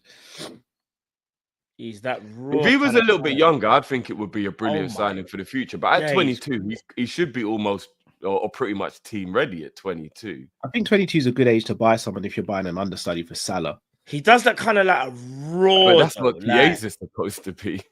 He doesn't look like I can't explain. He doesn't look cultured. Bro, that means Chiesa rumors might be real then that he's going back. Not necessarily. I don't, obviously, without going too deep into it, I still have a feeling Diaz is going to leave at the end of the season. Unfortunately, no, Cal, we don't need that level of like. No, I don't want, bro. I don't want it to happen, especially how he's turned the corner from what I feel this season. But let's be real, bro. The fact that there's been no contract talks and no, but there was a couple months ago. Remember they said that we've started contract talks. What's happened since then? No, I know, but because he's got 2.5 years left, there's no rush, is there? Or maybe you know what I mean? Maybe he just said, "I want Barca." Again, if he only had 1 year left, Cal, then I would get you totally. But he's got 2.5 years left. He started this. Can we show this or not? With no audio. Honestly, I have no idea. Because what league is it? I think you're taking a risk, but just do it for 5 seconds. All right, let me just try and get some best bits or something in or some. All right, I'll just play it like a little bit in segments, kind of thing. All right, that's one bit there. Stop it there. I have no idea. I do. I think did he have a shot or score a goal or do something? Because as soon as I saw his face, I kind of was like, oh yeah, I recognize this guy. He must have done something really good in the City game for me to have recognized. Did he just miss? No, hit the goalkeeper. Oh yeah. Step over. I'm not gonna lie. You have got limited. You do have limited things to actually be put on display. If goalie saving and you not scoring a part of your highlights, that doesn't really make much sense. To be fair, but again, YouTube isn't where you. Wayo in the comments says he watches football and he's not levels. Okay. Another thing as well, which I will say, and this isn't me trying to be disrespectful to Feyenoord. When Arne Slot was at Feyenoord and he was looking for talent, he was looking for talent at the level that he was at. I agree. With due respect, that never translates to, oh, well, if that was the case, then that means that he'll be good enough to come to Liverpool. Do you get what I mean? Like, look at the defending of some of the people that I know. Like, you would just never see that in the Prem. Like, yeah, you could tell it's Accrington Stanley level defending. Do you know what I'm saying? Like, it's not. He's the sort of player I'd expect, like a Wolves to sign, for example. Yeah, to see if he's ready for the Prem and then take it to that next level. Yeah. Yeah, it's not moving. With all due respect, if he's on that type of level, it would be a Brighton signing. You know, like they'll go and get that gem for the next thing or what have you. You know what? No, I'm gonna say no. I think Brighton go higher than this guy, you know. Now they do. No, I don't know about that because I think a lot of the players they brought in were at this guy's level at the time. They made a mistake by getting Matt's Viper. They made a mistake. However, if you look at the players that they brought in, like Belieber, look at Belieber, you look at João Pedro, do you remember they got it from Watford? Minter, like there are players where I look at and go, nah, they're João Pedro was already of a level though, bro. They paid 35 million. We all know it was at Watford. João Pedro was good. No, I know, he's at Watford. They don't go for players like that. Remember, Minter was at final doing up a madness there, you know. And he's looking kind of orderly right now, if I'm being honest though. Oh yeah, you never know. Like this guy's not better than a Dingra, if that makes sense. Like a Dingra's better than this guy. No, but what I'm saying is you don't think Dingra's better, Cal, than this guy? No, I'm saying no, as in of course, like a Dingra's better. Yeah. No, but he's that level of player that can who may be able to go on to that next step, and a team like a Brighton will take a chance on him. I get what you mean. Maybe. I just 22 years old, they get him for 5 mil. I'm gonna say if it doesn't work out, it doesn't work out. But if he does, 5 mil, what a bargain. He's got that Anthony vibes about him. I don't know, man. He's like I'm not gonna lie, Imran just said something very key. The data could be saying something different to what we're seeing. God, here we go. The underlying data. Oh, what you mean? The whole goals and assists metric and that kind of thing. Bro, if your XG is not good in final, your XG can't be good in the Prem. I'll tell you that for free. So them underlying numbers don't mean no. Again, I'm not saying that. He means what if the numbers are brilliant? Yeah, they could be. The underlying numbers could be brilliant. He just needs a better team to play with. I'm just playing. I see what you mean. I hate you, man. In that one, I don't know. I'm not seeing anything to suggest that he'd enhance Liverpool's team. He doesn't look better than Ben Doak. And he's got so much time on the ball as well. Like, all right, that's enough, Matt. Just in case. Yeah, that's enough. Bro. I just feel like he's got too much time on the ball, man, as well. Like, you're not gonna get that in the Prem, man. I don't know. He could be good, but he reminds me of. He's got that kind of like Asaidi vibes. Like good dribbler. Asaidi was techie, but yeah, it was techie. No, I'm saying, but good dribbler. But other things is a little bit iffy. And I know money shouldn't ever really come into it, but if he is as good of a player as we would hope he would be, Feyenoord would surely want more than 2 million. Yeah, exactly. I don't know. I think it's something in his contract or something like that. Why it's so low? What, he's got a buyout clause of below There's something 2 million in there, but I saw something about you could potentially get it for 1.8 million euros. That's mad. Raw. That would be insane. Yeah, because he literally went there for 1.8, I think. Raw, man's doing up a McAllister thing. Man just putting things in the contract that no one don't really know about.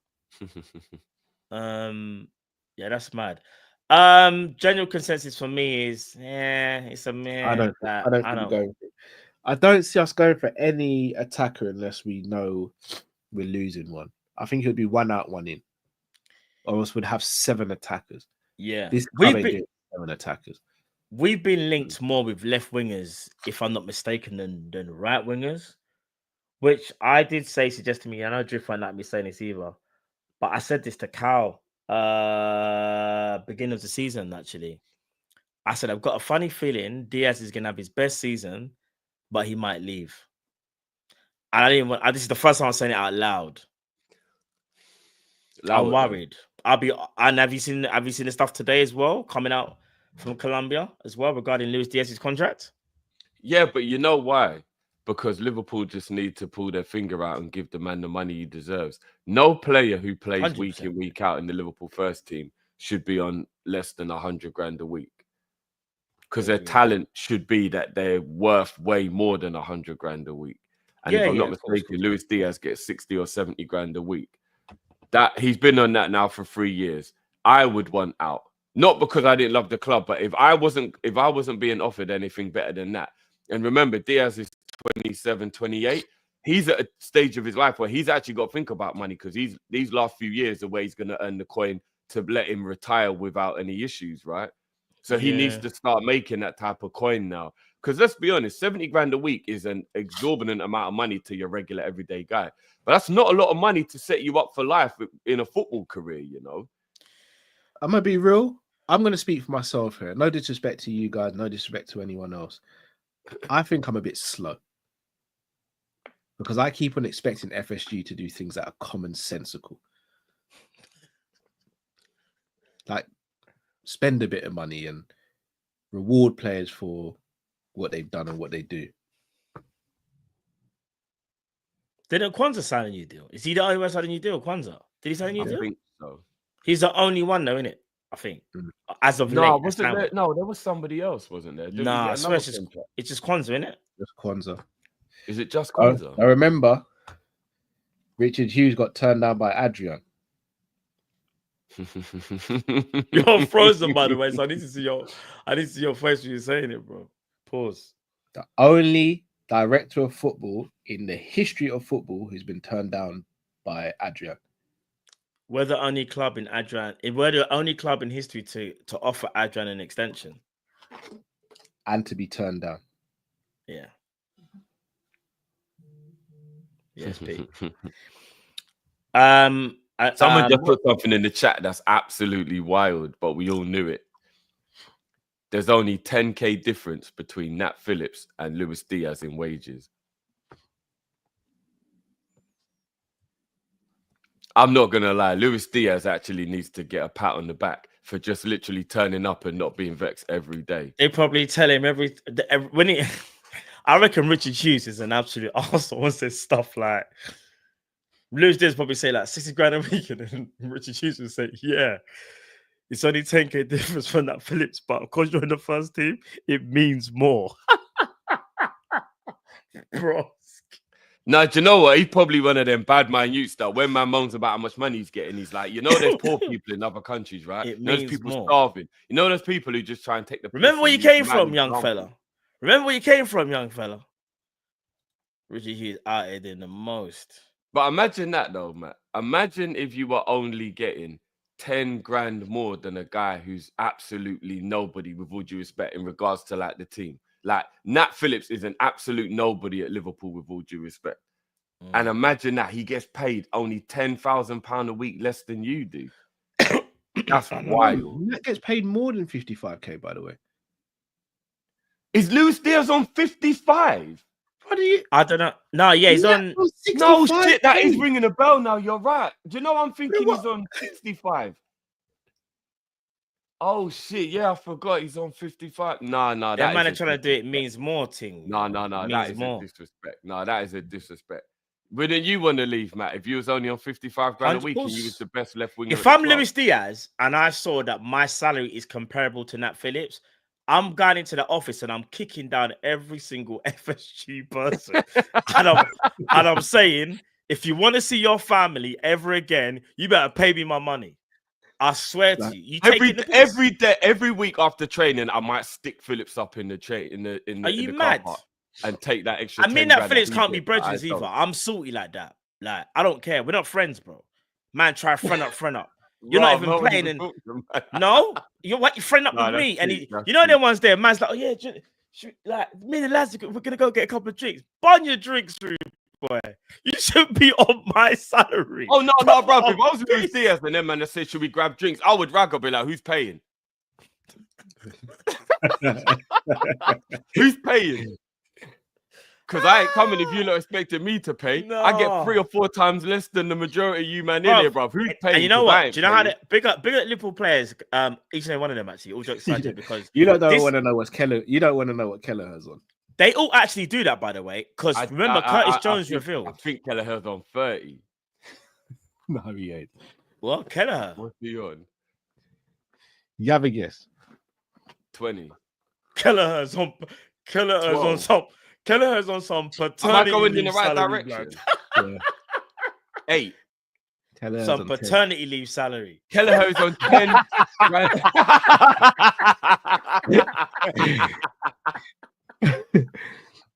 Kelleher's on 10 grand a week. No way. No, guys, that's why he wants to go. 10 The grand a goalkeeper week. who's performing like that is only on Nah, 10 they're grand a moving week. mad. Kelleher They're is moving mad. saving shots from De Bruyne, Mbappe, Nah, keeping they're clean mad. sheets against the German champions, Spanish champions, and English champions. Is on 10k a week. Nah, Nah, you know what? Liverpool's You hierarchy. know, needs City to have go got man to in there jail for under taking 21s on more advantage money of than that. Kelleher, right? Scott Carson is on about how much? Hold on, wait there, because you know Scott Carson's been there. No, for them time. man there need to go jail But yet, for financial assault. but yet, we're I'm told sorry. we've got the highest wage bill in the league. Yeah, when you factor in their wages. No. I'm livid hearing that. Wait, Our hierarchy needs to go jail for financial assault. That is Brother, actually that shouldn't be allowed. That Scott actually Carson's shouldn't on be allowed. 30 grand a week. Can you remember the last time you saw Scott Carson? At the dentist. Bro, he ain't 10K even a been week. there, I don't think. 10k. And he's still got that massive thing. And he's still got a massive gap in his mouth as well. We all I say got a gap Kelleher's as well, top but 5 in his the one league. is mad. No, he's got a missing tooth, bro. Yeah. Has he got that fixed, by the way? Just out of interest. No, I'm not gonna lie. If I Scott Carson, I wouldn't get it fixed either. bro. You make 120 grand a month and you wouldn't get How? your tooth fixed, blood. Do you know why you're lying? How much you think? If No, you- shall I tell you, If you got 5 grand, you're going Turkey and you're sorting out your beard, but I tell him you won't sort out your tooth. yeah, you got a point, you know, man. What's man talking Oh about? no, do you know what? I take it back. It's actually a gap, not a missing tooth. You sure? Yeah. Nah, How much you lot think that Curtis is one Jones is hell on? of a gap, though. That's a Jesus. gap How still. much you And I lot got a think gap Curtis as well, Jones is on? like, but that's mad. How much you If lot- your how much gap's you lot- big enough that it looks like you got a missing tooth, that's a big gap. Are you sure it's not a missing? I feel like it's a missing Nah, tooth. brother, you know? I'm looking at like a portrait picture of him. It's just a missing tooth. I how mean, much a you gap. lot think Curtis Jones is on? Curtis Jones Ah. before his contract talks was only on 10 or 15 grand a week. Yeah, something But he was stupid, still man. on the youth contract though, that's why. Which is what Kelleher must be. Kelleher must still be on his youth contract. Curtis still on 15, boys. Yeah, that's wild, isn't it? That's wild. But I know that Curtis is about to be given a new deal though. Yeah, 100%. He's getting a new deal. No, I'm sorry, Kelleher. Are you lot telling me that hasn't got a big part to do with Kelleher wanting to move on? Of course it does, bro. 100%. Remember when I said to you, like, if we bump up his pay, he'll stay as Liverpool number 2. Now that I know he's on 10 grand a week, guys, if we offered him 80 grand a week to remain Liverpool number 2, he would stay. Absolutely. One thing I've noticed about Liverpool, which I don't Absolutely. understand, yeah, and correct me if I'm wrong, so I don't want to say the wrong thing, yeah. I know Luis Diaz will be seen as an overseas player, but I feel like the overseas players more so in general are more looked after. For example, Cody Gakpo's on about 140, Soboslai's on 140, Nunes is on 140, Curtis Jones on 15, Kelleher's on what do you say, 10 or 15 or whatever it is. If I'm not mistaken, even Andy Robertson's only on about 150. Andy Robertson's on 100. Yeah, I was gonna say I don't think Robbo ever went that high. This is what I'm saying, but man, like Soboslai and them man walked in on 140. Bro, even Naby Keita and Oxlade Chamberlain on a different regime. There's 2 players in the squad over 200k, and that's Virgil and Salah. Trent's on 180, McAllister 150, Gravenberch 150, Chiesa 150, Allison 150, Nunes 140, Jota 140, Sobo 120, Gakpo 120, Robbo 100, Gomez 85, Simicast 75, Ibu's on 70. What? Diaz 55, Endo on 50, Elliot 40, Kwanzaa Jones on 15, and Kelleher and Bradley on 10. Wait a minute, Ibu's on 70. Mm-hmm. I'm gonna be honest with you. Hearing that level, and don't get me wrong, in context, that money is out. We've got the highest wage salary in the league. Yeah. Carl's right. What a crock of shit that is. We've got the highest wage salary, and we've only got 2 players who earn more than 200 grand. That is insane. And most of those seemed like they were under 100, Cal. You only were saying the 150s for about 7 players, and then you just started saying a lot of under 100 grand after that. Nah, I'm not gonna lie. I pray and us fans are getting angry when them man there have the odd stinker every now and again. But the wages they're on, we can't be demanding perfection every week when man only earns 70 grand a week. And you know what? Vern's right. There's going to be bonuses there, but bonuses only happen if the team wins or if the players activate those bonuses. I guarantee you, Man City players are on bonuses as well as higher salary. Same with Chelsea players. Same with Man U. We act as though we're the only club that give incentives and bonuses. We're not. We're not. How did Soboslai? I'm not gonna lie, that is crazy. And When they said we Gakpo- got the highest wage bill, were they talking about FSG, Cal? Was that including the hockey team? I keep on saying this, the but people team? just think Was I'm that being the whole portfolio? the whole club is the wage bill. So I'm talking about everyone. I'm talking about kitman, coaches, manager. When they say we've got the highest wage bill, it's not just the players, it's everyone under the Liverpool umbrella. When other teams are submitting their stuff, it's just players. It's not the overall wage bill. So how comes they don't have to do that? Is that literally FSG doing a cheap thing, or it's FSG doing that to keep certain fans quiet who won't actually go and do a bit of digging? That is mad. I'm surprised. I understand you need to pay players, but some of them just doesn't make any sense. Like, yeah. I'm just thinking about how much Scott Carson is living his best life. 30 grand a week. He must feel like he won that scratch card that says money for life. You know that scratch card where it says like win 10 grand a month for life. Yeah, he must feel like because he don't do anything and he gets he's paid one of them man that go every Thursday and Friday he's going to get the scratch card. All right, and he always wins. I'm gonna read off Arsenal's. I won't do City and Chelsea. Do you know what? Google is actually bad, man. Do you know Scott Carson Teeth is actually a popular search? The world is savage. I'm gonna read out Arsenal's. Yeah. By the way, Arsenal's lowest salary is 30k. They've got Marcus Alenka. Don't know who that is. 30k. Norberto Murara, goalkeeper, 50k. Kirill 58k. Timber on 90k. Trossard 90.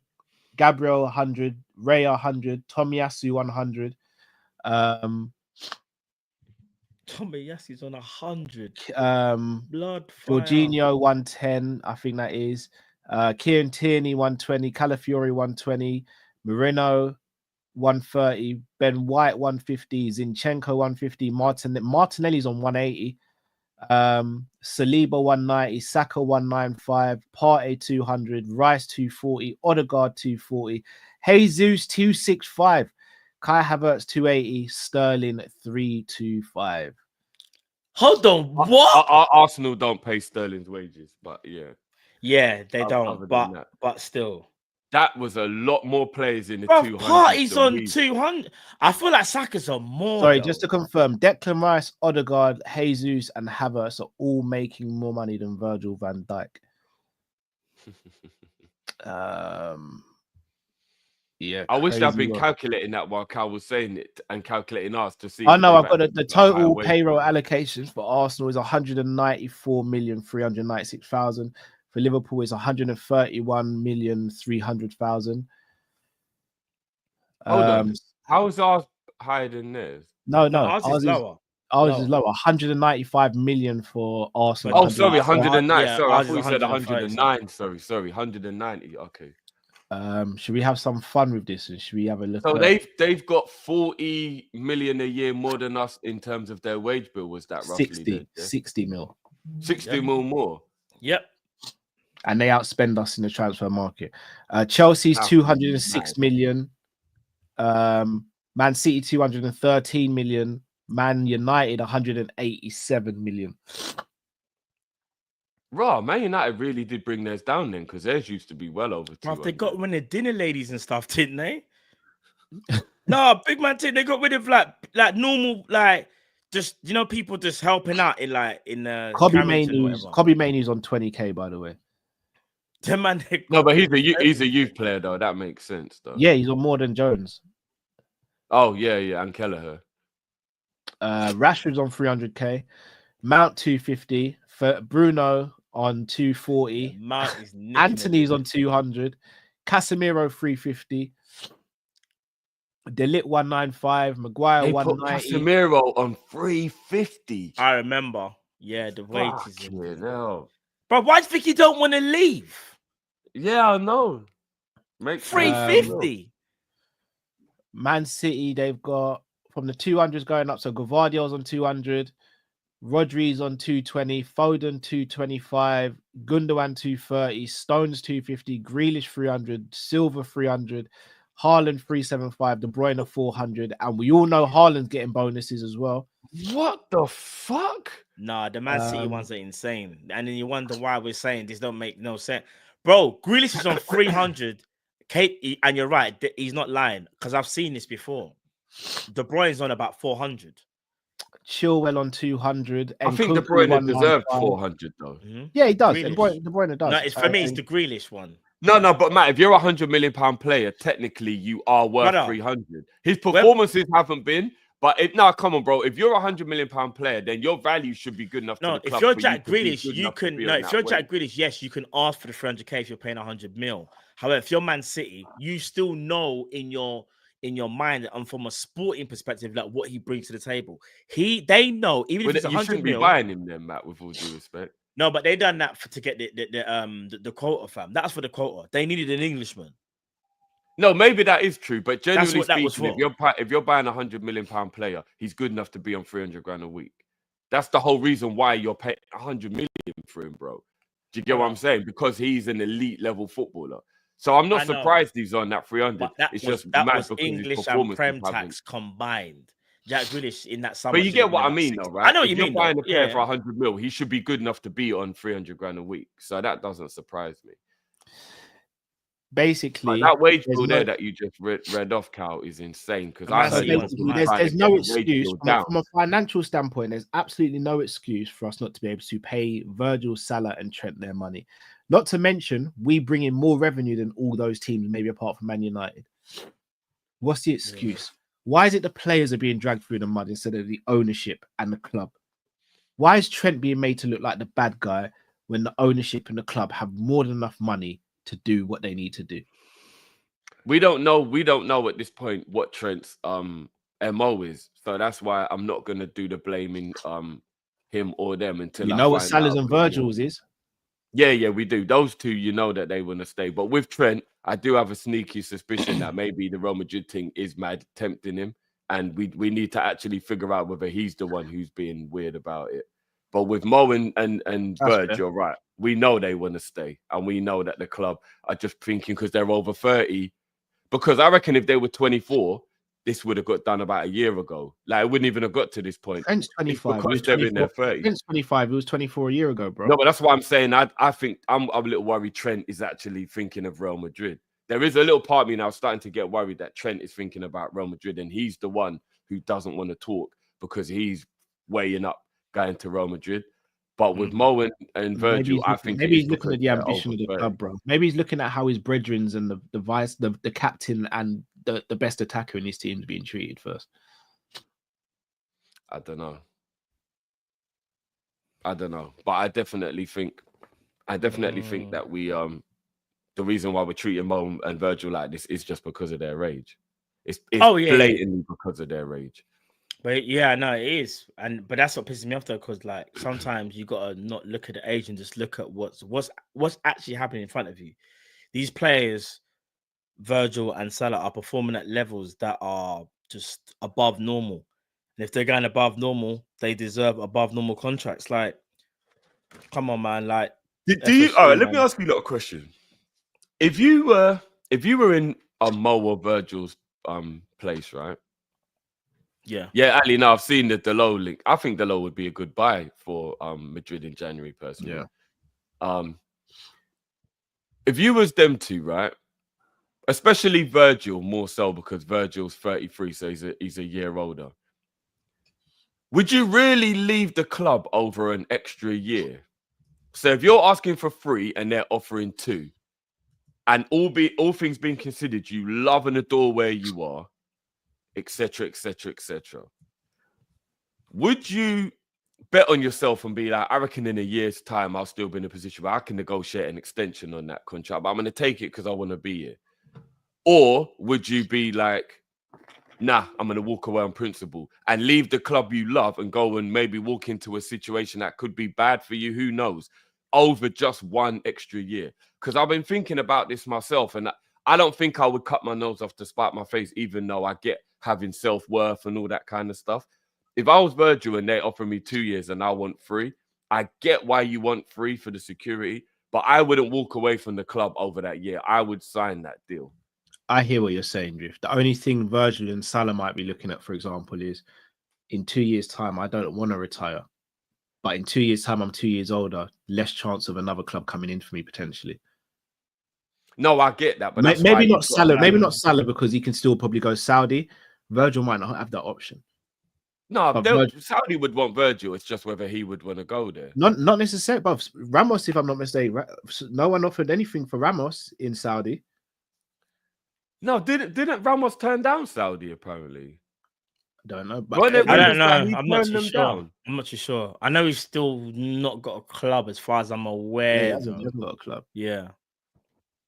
But let's say Saudi won him, but Virgil doesn't want Saudi, then obviously that's is a club going to go in for 30? What's Virgil going to be? What 30? It'll be 35 at the time. After 2 years, it'd be 35. If I'm being honest with you, I think a 35-year-old Virgil still gets a club to a Bayern Munich.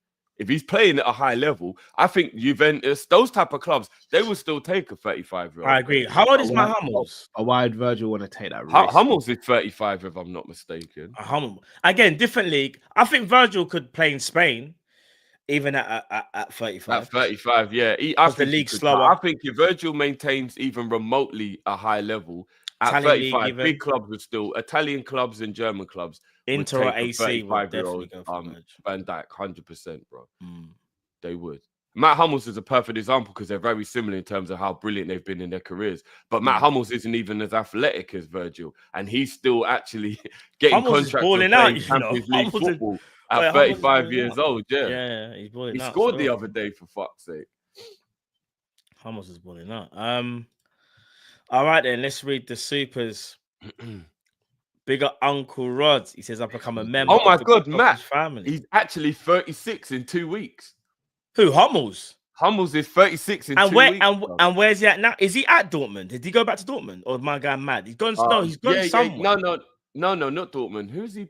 Roma. That's it, Roma. Yeah. He scored the other day. Hummels is kind of a legend, in the game. Bro, Hummels is gold. I think he doesn't get the rating. I rate Hummels so high, man. He's been one of the best defenders in the world for years, but he's never been spoken about. Absolute legend. But look at that, at 36 years old, he's still playing top flight football at Roma. Yeah. Do you want to know why? Virgil would definitely be able to get a club like that. It's because in his era, he had like PK and Ramos that was spoken, and Changa, like them man was spoken about more highly. But I think at that time Hummels was putting those Hummels was in that convo still. He was putting those conversations. He was giving his respect at the time. He was. No. He was you're right though. You're both right because he was giving his respect, but no one ever said he was above those guys. I'll be honest, no one ever. As a centre back, I would take Hummels over Ramos. Yeah, I would as well. So would I. He's a better defender than Ramos. He's a better defender. As overall peak Hummels, definitely, yeah. As overall football, Ramos is better than Hummels, I'd say. But over football, it's not. Technique and all that, Ramos. But as a defender, Hummels is a better defender than Ramos. Yeah, Hummels is good. Big up Uncle Rods. Big up BW says, "Who's with me? Go fund me for Salah's new contract." I'm going to look into why that is a law that can't actually be. Like, why can the fans not all just pitch in on a GoFundMe to pay for it? We shouldn't have to. Liverpool, you know how much money Liverpool every No, but Cal, I think someone told me there's a law against it or something. There probably is, bro. They're turning over like 700 million. No, but there shouldn't be. We're going to go and give our hard earnings to these. Hold on, dude. You would go and give money to an establishment that's making 700 million. Yeah, that's mad still. Yes. You're mad, bro. I got a family. I'm going to be completely honest with you. Even though what you're saying, Cal, logically is absolute facts. If someone told me that there was a pot right now, and if I put £10 in each pot, all 3 of the contracts will get signed. If everybody else pitches in, I'll put my money in that pot. I ain't doing that. I'll put my money in that pot. Do you know what that's like me doing? That's like me saying to Robbie and Stevie, save up your pocket money. I ain't buying no food. You know how you look at me, Drip. Cal, what's your No, that's different, bro, because it's your responsibility. It's your responsibility. It's the club's responsibility, not ours. No, I get that, but their health and safety is different, isn't it? But the point I'm making is I would do it, even though I get what you lot are saying I shouldn't have to. But if another million people around the world, Liverpool fans, all said, yeah, I'll pitch in as well, I would do it if it meant that we would get them to be here. I would be so disappointed in our fan base if we did that. No, but Cal, it would be cutting off our nose and spat our face not to do it, and they walk away, bro. There's people legitimately homeless, starving. Yeah, I know, but we no can't gas, do that electricity, all the and time, we want to bro. give £10 each to flipping Liverpool Football Club, second biggest club in England, top 5 biggest club in the world, to sort out a contract, rather than give money to people who actually need it. No, Cal, what you're saying all is real. No, but Cal, all right, on that premise, crazy. On that premise, bro, let's be honest. If we apply that logic to life, we can say that about everything. On our way to donut time, where we both spent £30 each, we walked past a couple homeless people. But I buy home, but I don't like talk about this online, but I buy food for the homeless, bro. No, I know you do. But what I'm saying is, we using the logic that we're using, which is real, we should have just threw that £30 in the lap of those people we walked past and not went donut time. But we did, bro, because that's how life is, right? On a high, bro, I give to charity every month, and I give money and food to people who are homeless. All right. I feel Most like people don't, though. Considering I'm not rich, bro. Like I got 3 kids. And, no, I get it. And obviously, I know you do that. But most people, obviously, you're an outlier. The majority of people I want to don't apologize to all the fan supporters of Liverpool. The past 48 hours. This is the guy, yeah? You want to give money to this brother here? Broski. Nah, this guy's washed, bro. I can't even lie. Let's hear it one more time. Hear the conviction. I want to apologize to all the fan supporters of Liverpool Football Club for the disruption I caused over the past. You prick. You want to give money to that, brother Drift? Come on, these bro. man here, Drift. No, I'm not giving money to them. I'm giving money to Mo, Virgil, and Trent because you are giving money to them, bro, because that's their money that they're saving. So what are they going to do with that money that they're saving then? It would be wages. It would be wages. So I'll ask you, the money that they'd be using for the wages, what are they going to do with it then? Well, one thing I will say, and we can't actually act like this isn't true, they don't take dividends. So they don't ever take money out of the club. So where's that money? So where's the money? I don't know where the money's going, but we can all collectively agree, as much as we're annoyed with them, they don't take dividends. They don't ever take money out of the club. I never said they did. So I'm asking Drift. I don't know where it goes, bro. Maybe the piggy bank's just getting big like Squid Games, bro. I don't know, bro. Lickety clank, we say this just in the dressing room. This money. Hey, listen, man. Maybe the man have got an obsession with watching their money go up. I don't know, bro. I really don't know. I don't know, bro. I don't know. Big up Basti says, by the way, he said he can still play at the highest level. That's regarding Mohamed Salah. So if he wants, he could stay in the Prem if he wants to. That's very true. Biggest fear. That's my biggest Don't act like other teams are I going can absolutely guarantee you lot that he would not play against Liverpool in the Premier League. I don't. I can guarantee you, Mo Salah's not going. You have too much. You have too much faith in this world. I'll tell you that much. Do you know what? I believe that Mohamed Salah, especially being a man of faith, which is taken very seriously in the Muslim faith, like to be honorable and stuff like that. So I believe what I hear when I say based on his character, his faith and everything. And I sat there and I watched him say, it will bring tears to my eyes, even thinking about playing against Liverpool. He would go abroad, guys, if he left Liverpool. He would not go to another Premier League team. Shall I tell you what he loves more than Liverpool? Do you lot actually think Mo Salah would play for another Premier League team? Should I tell you what Mo Salah loves more than I don't think and which one of them would it be then? It's not impossible. Shall I tell you what Mo Salah loves more than Liverpool, and rightly so? His family. What if his wife and kids are comfortable in Liverpool and they want to stay in the UK? But I think his wife and kids love Liverpool enough that they would agree not to play against them as well. No. You're missing the point. They're not Mohamed Salah. They're not sports people. They're just remember they're just living life. His children are going to school. His wife doing what she's doing. They just love the UK. They don't want to move from the UK. So they're okay to like move around England, but they don't want to leave the UK. I'm telling you from that, it sounds wild. I don't think it will happen, but I just want to say in football, don't think it's impossible. Don't think it's impossible. I'm telling you now. We've seen Sol Campbell go from Spurs to Aston Villa, bro. Guys, you lot are doing you lot are doing the usual thing we should do in football, which is to believe anything's possible.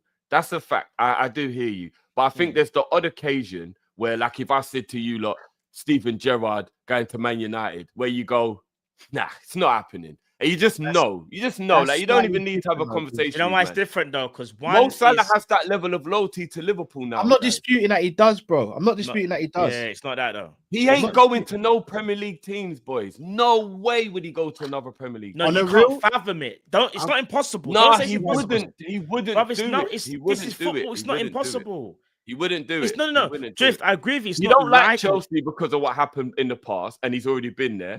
So what? He wouldn't go Man United. He wouldn't go City. So Arsenal's the only team then. Who else is he going to go to? Why wouldn't he go City?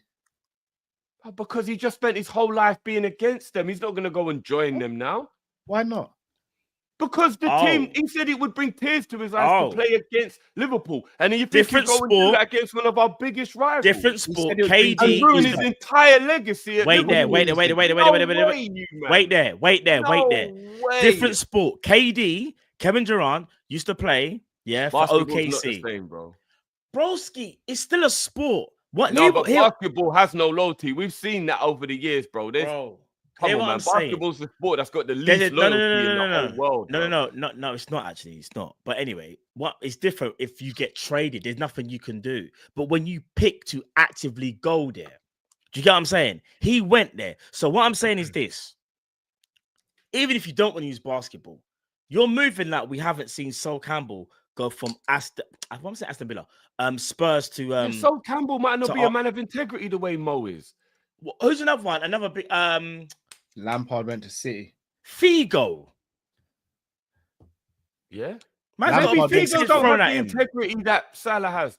I've watched the way Salah talks, moves, and everything about the guy. He has got way too much integrity to actually tell us something and then go against the grain just to get a paycheck. Mohamed Salah is never playing for Man City. Change his mind. No, look, I don't know the man enough. Would you be upset? I'm not gonna. Would you be upset with him if he chose Man City? Oh, 1000%. His whole Liverpool legacy is on the rocks if he goes to Man City.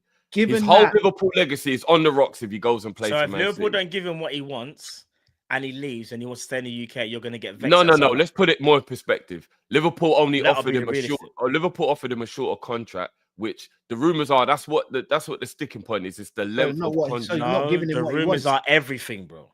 No. From what I've seen, bro, it's length what I've heard, contract. it's not, bro. It's everything. It's salary. It's length, bro. I'm telling you from now, the salary and so with his salary, what is the rumors they're offering him? No, so no one knows exactly what's been offered or what he's asking for. But the rumors are the disparity is everything. That's what I thought originally, Drew. Apparently, it's actually the salary and length of contract. Bro, it's everything. It's not just one thing. Bro, I haven't heard anything about salary. It's always been about length of contract. Bro, that's why he's been going on. I say going on. That's why he's kind of making like these. We're having these interviews where he's basically putting pressure on the club. Bro, apparently, from what I've heard, it's nothing. About from the what length I've heard, of contract. I'll be real. I heard Virgil and Mo is both about length of contract, not wages. I've heard wages are sticking point as well. You see, if Salah went to Man City, it would hurt. I don't know if I can be angry at him though. Nah. There's absolutely no way. I will be more angry at the club for not keeping him, but there's absolutely no way I'm not looking sideways at Mo Salah if he goes Man City. His Liverpool legacy is tarnished. I'm sorry. If he goes Man United, for Man City, his Liverpool legacy is tarnished. And Mo Salah is a man of integrity. He ain't tarnishing his Liverpool legacy. You think he worked hard to build that whole legacy to ruin it over a couple extra £1,000 a week and to go Man City? No chance. No chance. So about Liverpool ruining his chance. climate? No chance. Even if Liverpool said to Mo Salah, we don't want you anymore, he would not go to Man City. He would go abroad. He'd go back to Italy, or he'd go Spain. So this is or he'd go Dortmund or Bayern Munich or someone like that. Why should he have to leave the country? I'm not saying he has to. I'm saying he's a man of integrity. He would. He would go and play for a Barcelona, a Real Madrid, a Bayern Munich, a Juventus, and Inter Milan, a PSG. That's what he'd go and play for one of those teams. He ain't going no Premier League team. Hear what I'm saying to you. I don't. No way. And I say the same thing for Virgil. I stand on business. Virgil ain't gonna go to no other Premier League team when he. I don't think they stay in the Prem if they were to leave. What I am saying, don't think for 1 second that it would just never happen. This is freaking football, bro. Yeah, 99% of me can guarantee you that Salah would not play for another Liverpool club. No. All right, maybe Salah, but you see Virgil. 90%, I would say Virgil. As much as I like to think Virgil has Liverpool, and he does, I'm not ruling out for a second that I can't see Virgil playing for a rival. I'm not ruling that out. Some people might say it's crazy. Yeah, I'll give you 10%. This is football, man. Like, money talks, people. What are we doing? I'll give you 10% on Virgil. What's so crazy is this? A lot of people say Salah, sport is turning into a business. This is business, you know. Don't think that if these men are getting offered like mad wages that they wouldn't think, you know what, if we're not gonna get paid. I get what you're saying. I get what you're saying. I don't think it's gonna happen, but I'm just not saying unanimously it would never happen. These men, from what we've seen, are people of integrity. And I don't think that money would be their be all and end all. We've seen with Virgil not even having a fuss, and he's had 2 contract renewals, and he's still only on 200 grand. I think Virgil stays though. He's the one. There's people that are on more than Virgil, like Havertz and shit. That's how much Virgil's never made money an issue. So he's not just going to go for a paycheck based on all the information we have. If he was a man of money, he would have been demanding way more money. It's not about paycheck. It's more about Fowler went to Leeds and then Man City, you know, and his legacy's never been tarnished. Yeah, but Fowler was at a much different stage of his career, and he was forced out. And English players, it's a little bit different because we know that English kind of being forced out if he doesn't. Historically, English players do struggle to go abroad. We know that, like they don't like going abroad. No, but I'm saying like Fowler's reputation wasn't. You just said he was kind of forced out. Salah would be kind of getting forced out as well, bro. Yeah, but it's a different situation. But, and plus, going to Leeds as well for league titles back when Fowler joined them. Plus, going to Leeds as well. What you got to remember is, if Salah or Virgil left Liverpool, all right, I know Salah said he didn't want to play against Liverpool because it'll make him cry. But if we break that down and we look at it for what he really means is competing against them in a real way. Maybe he literally meant playing against them as well, but he probably means in a more literal way competing against them. So if Mo Salah left Liverpool and went to play for Watford, he's not competing against Liverpool, even though he's still in the same country, etc., etc. So in that regard, I can kind of understand what you lot mean. But if Mo Salah leaves Liverpool, he ain't going down in level. So the only person he would go to would be Arsenal, City, Chelsea, Man United, or with all due respect, maybe Tottenham. And they're not quite in that level, but you get what I mean. Where he would... No, but I'm trying not to be disrespectful to Spurs. So I'm saying like... I don't think that's being disrespectful. We'd never go there. They're a top 6 team, right? Which would mean that week in, week out, he's competing against Liverpool. Even if he's not playing against us, he's competing against us. Mo Salah would never do that. So maybe what you lot are saying might be right in some weird world. Maybe at 34, he might go and play for Leeds or something like that. Maybe. But he ain't going to Arsenal, Man City, Chelsea, Man United, Tottenham, or any of those clubs where he'd be actually rivaling and playing against us week in, week out, competing against winning a prize Liverpool are trying to win. Mo Salah ain't doing that.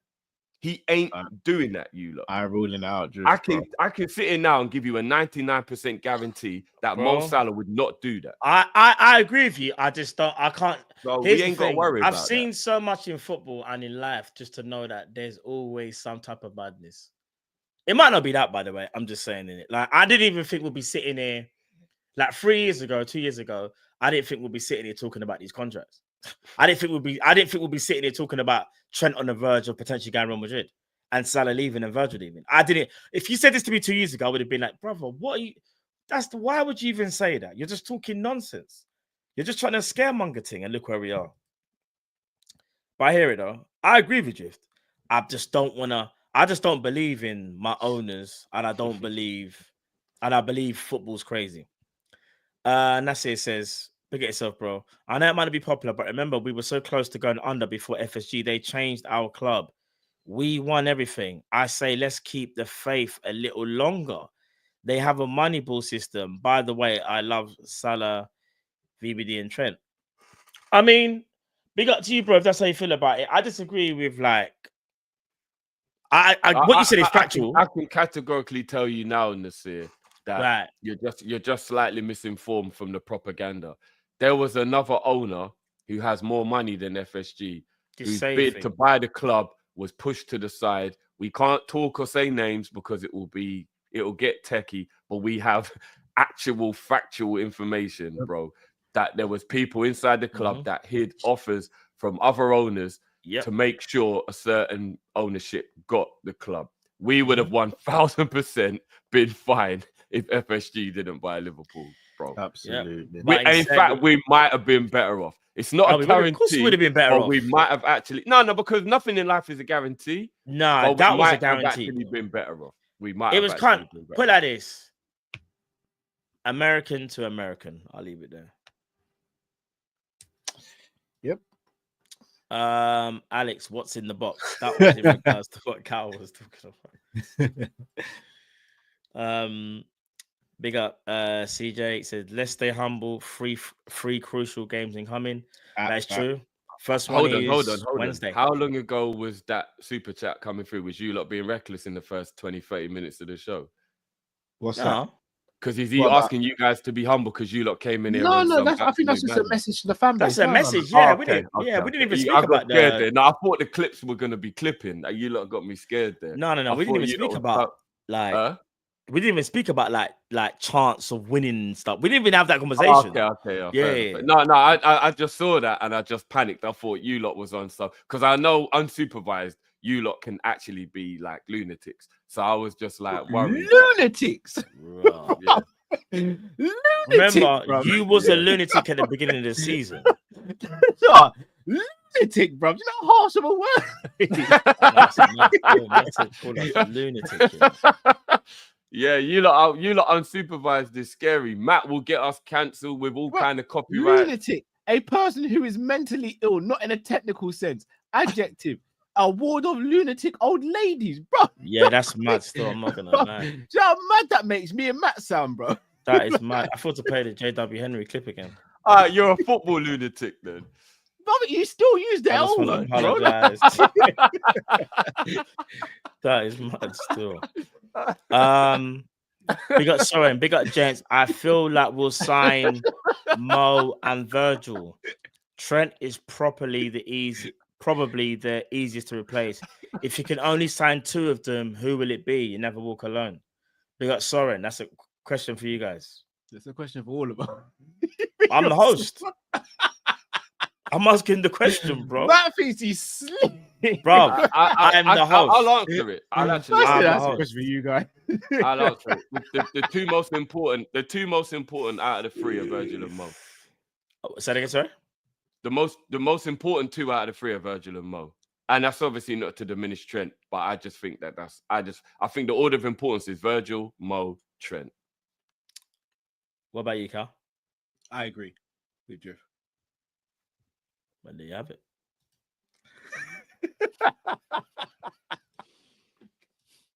Great question, Soren. Great question. Now, I agree with you. Like, it is that, unfortunately, it would be, I guess, Trent would be the easier to replace, but I'm not gonna lie to you, man. He reminded us on the weekend. It's not easy to replace Trent. No, you can replace. When I say replace Trent, you can just get a right back who will be nowhere near as good as him, but you just get a right back in it. It'll just be a right back, but you're never going to replace his quality. Never. Oh, there's no one in world football to replace his quality because he's a unicorn when it comes to what he can do. Yeah. Big up Firmino. He says Carragher defended FSG big time on TNT. Paid off. I don't know, man. Yeah? I think there's a slight misconception to some of the things that Carragher said. But I know it's going to cause an argument, so I'll leave. Yeah, please don't just start defending Carragher. No, I'm not defending him. I just think people are too quick to get what I call confirmation bias. So if they have a feeling about a situation, if you say something, they'll take it the way they want to hear it for their confirmation bias. There's some things that Carragher said that if you actually take your emotion out of it, he's telling the truth. But people don't like it because everyone's upset at the moment. That's all I'm saying. I'm not defending him. I'm not saying there aren't times when he doesn't do things where it's like, come on, Carragher, man, bloody hell, why are you like, come on, man, be more of a fan rather than thingy and like say what's real. But in the Mo Salah situation, I do believe there's some people that just want confirmation bias. I do. Mean, like, there isn't actually that much wrong with what he said about Salah's contract situation. I think, me personally, I have a different take on the Carragher thing, but That's fair. Yeah. D&J, can you bring back that sound when you change the topics? Yeah, can do. I forgot. What was the... I'm trying to remember where... Oh, yeah. When The Cal transition created the thing. Yeah. transitions, Can do. Yeah, we can sort something out. Long distance Liverpool. Arsenal are second because of letter... Oh, yeah, because... Is that true? But because them and Chelsea I are believe in the so. same Yeah, point? alphabetical order, because them and Chelsea exactly the same stats for everything.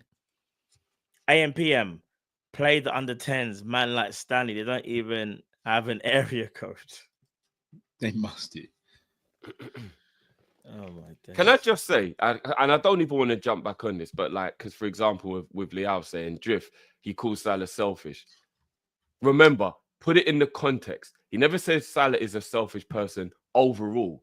He never says Salah is selfish for wanting what he deserves. He says Salah was selfish for Liverpool entering the biggest week of the season and making something more detract to him than than the Real Madrid and the Man City game.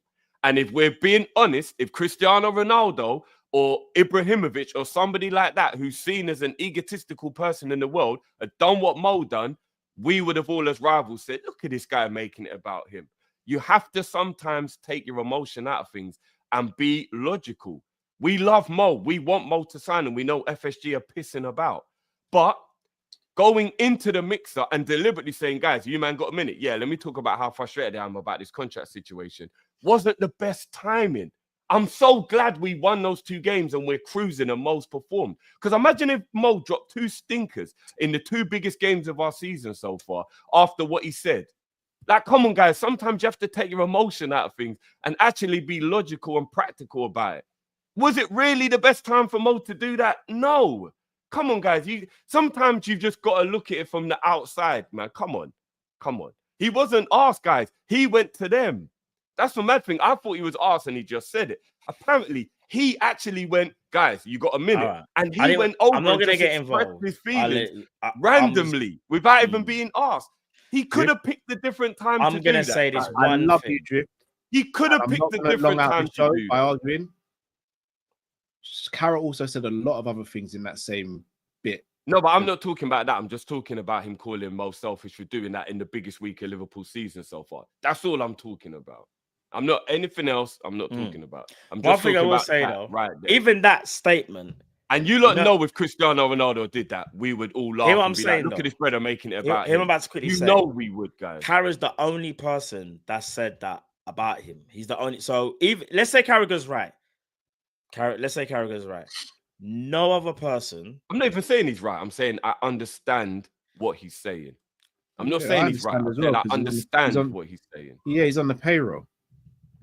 Yeah, I'm not going to speak much about Carragher. I'll say it then. He's on the payroll. He's got a restaurant at Anfield. He's on the payroll.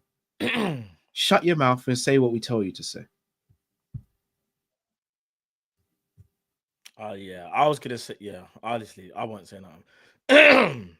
Not just Liverpool. Also said he's trying to turn the fan base against the club. He also said Salah's the best player in the world and he's world class and he's on Gerrard's level. But everyone ignores that because they want the confirmation bias. That's what I'm saying. If he said he's above, he said, don't tell Stevie I said this and laughed and went, but Mo Salah is probably Liverpool's biggest Premier League legend of all time. If he puts him on that level, and then afterwards he goes, I don't think he should have said that contract thing at the time. It was a wrong time, or whatever. Why has nobody listened to the part where he said, Mo Salah is Liverpool's greatest ever player? All right, Drift, if someone bias. All right, Drift. If someone said to me, describe Drift, and I started off by saying Drift's a bit of a prick, but he's a sick content creator, you'll be right, yeah? No, but he said he was a world-class player and a legend before he said he was selfish, Cal. Okay, so we switched it around. If I turn around and say Drift's a sick content creator, they weren't even on the same day, Cal. He said Mo was world-class on Wednesday and then said the thing about it on Friday. So he actually said the positive thing before he said the negative thing, bro. I'm just saying. He called Mo world-class player during the game. I'm not saying I remember they asked him afterwards. Confirmation bias. I don't rate Carragher what he says. I'll be honest with you. I mean, if you rate what he says, that's fair enough to you. But I just don't. No, I never said he was right. Even man like Sturridge, Michael Richards, Rio Ferdinand, even Gary Neville, even Roy Keane. Bruv, all these men there, none of them. Do you know how bad it's gone for Carragher? I don't care what other people say. No, but what I think you should pay attention to is this one person that has a little bit of an agenda with Salah. I will say that. I don't believe that at all. I've never heard him talk down on Salah, so I don't believe that. Bro, he said that Salah is the best player in the world after what he said. You do realize? He didn't. No, he didn't, man. Bro. No, bro. He said it during the game. He didn't. During commentary, he called him. He actually said he is Liverpool's biggest Premier League legend. He was. He said it during the game, and then they said to him, and then after the game is when Mo went and did the thing, bro. Come on, bro. We can't just change what's reality, bro. Hold on. When Mane came out before the Real Madrid Champions League final and said, "I don't know about my future," why didn't Carragher say anything about that? Well, that was 3 years ago. I don't even remember what happened back then. I'm just talking about now. Let's not go back to 3 years ago. I'm talking about now. No, the premise is the same. Mane spoke about his future before the biggest game of our season. Didn't say nothing. Yeah. But I don't know what Carragher was doing 3 years ago. I don't know if he did say anything. I don't know. And plus, Mane was actually asked. The whole point Carragher was making is he came out and he seeked out the man. He's only spoke to them twice in 7 years. And both times it's about a contract. So he let me get something straight. Do you agree with Carragher? Do you agree with Carragher then? No, I understand what he means. So do you agree with him? I understand what he means. Do you agree with him? I don't know. I don't. So you really understand what you don't agree. Which side are you on, bro? I don't get it. I'm on Salah's side. No. I'm asking you. When it comes to what Carragher said, do you agree with what he said? Do you agree with it? To a degree, when he says about talking about his contract, yes or no? Do you agree with it? Then we can move on. A little bit. So you do agree with it? Okay, you agree. A little bit. Cool. All right, cool. You agree. A little bit. The biggest week of Liverpool's, I think he could have picked a different week to do it. I agree. There is some logic in what he's saying there. All right, fair enough. I wanted to know, because I was trying to understand like the whole Carragher thing, like where you kind of I don't agree with saying it's selfish.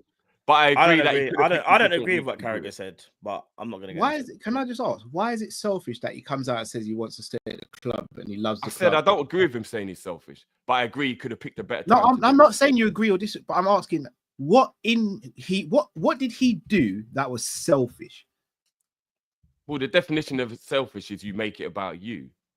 Isn't that the definition of selfish? You make everything about you. Actual definition, but I'm asking, what did he do that? Well, that's my interpretation of selfish. You make everything about you. You only care about yourself. That's my interpretation of selfish. But clearly, his actions and what he's saying show he's not being selfish, because he says he wants to give the rest of his playing career to Liverpool Football Club, and he wants to stay at Liverpool Football Club. Carragher was saying it's all for Liverpool Football Club. No, but guys. When he called Salah selfish, he didn't call him selfish as a human being. He said it's a selfish act in that moment when the club is. And do you know what's crazy? He actually said what you lot have both said to me in the past. What part of the action was selfish? This is what I'm asking genuinely. He was saying the action is selfish, that when Liverpool are going into the biggest week of their season, to distract away from the club or what's going on and how great the week is for the club and making people talk about his contract.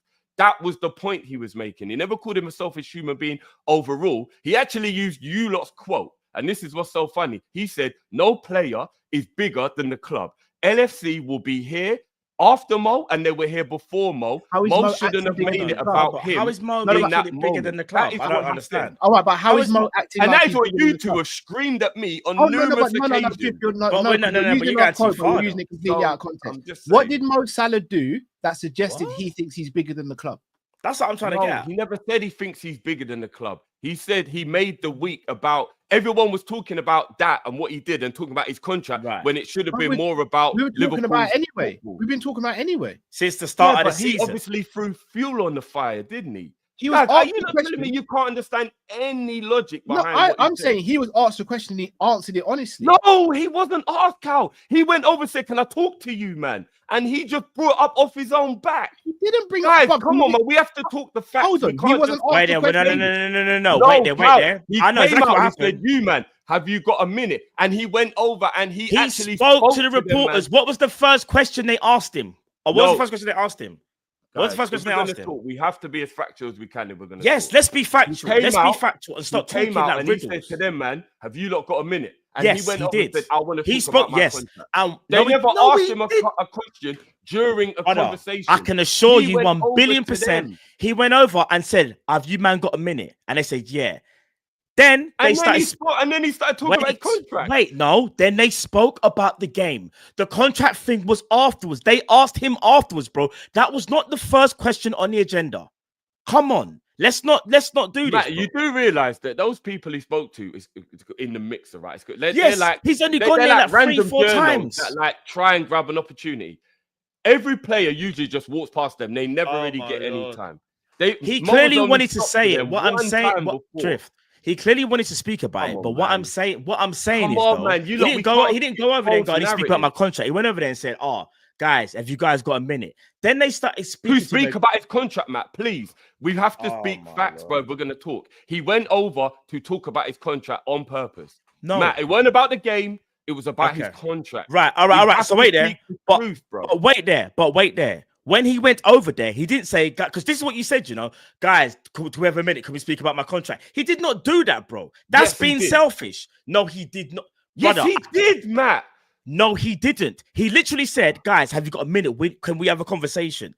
Then he knew what he was going to say, but he did not go over there and say, guys, I'm going to go over there. We need to speak about the contract. I can guarantee you that, bro. Guarantee.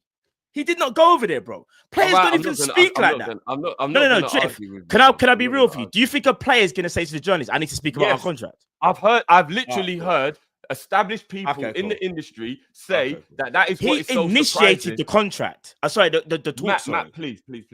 I've watched. That's all I'm going to say. I've watched respectful journalists in this last week say the thing they're the most shocked about the situation with Mo is that it was an unprovoked contract situation bringing up from Mo that they couldn't believe. They were like, "Rah, why is Mo telling us he wants to talk about his contract? It's normally us having to bug him to get this information." Bro, if we're going to speak on this platform, guys, you don't know we have to try and be as accurate with what we're saying as possible.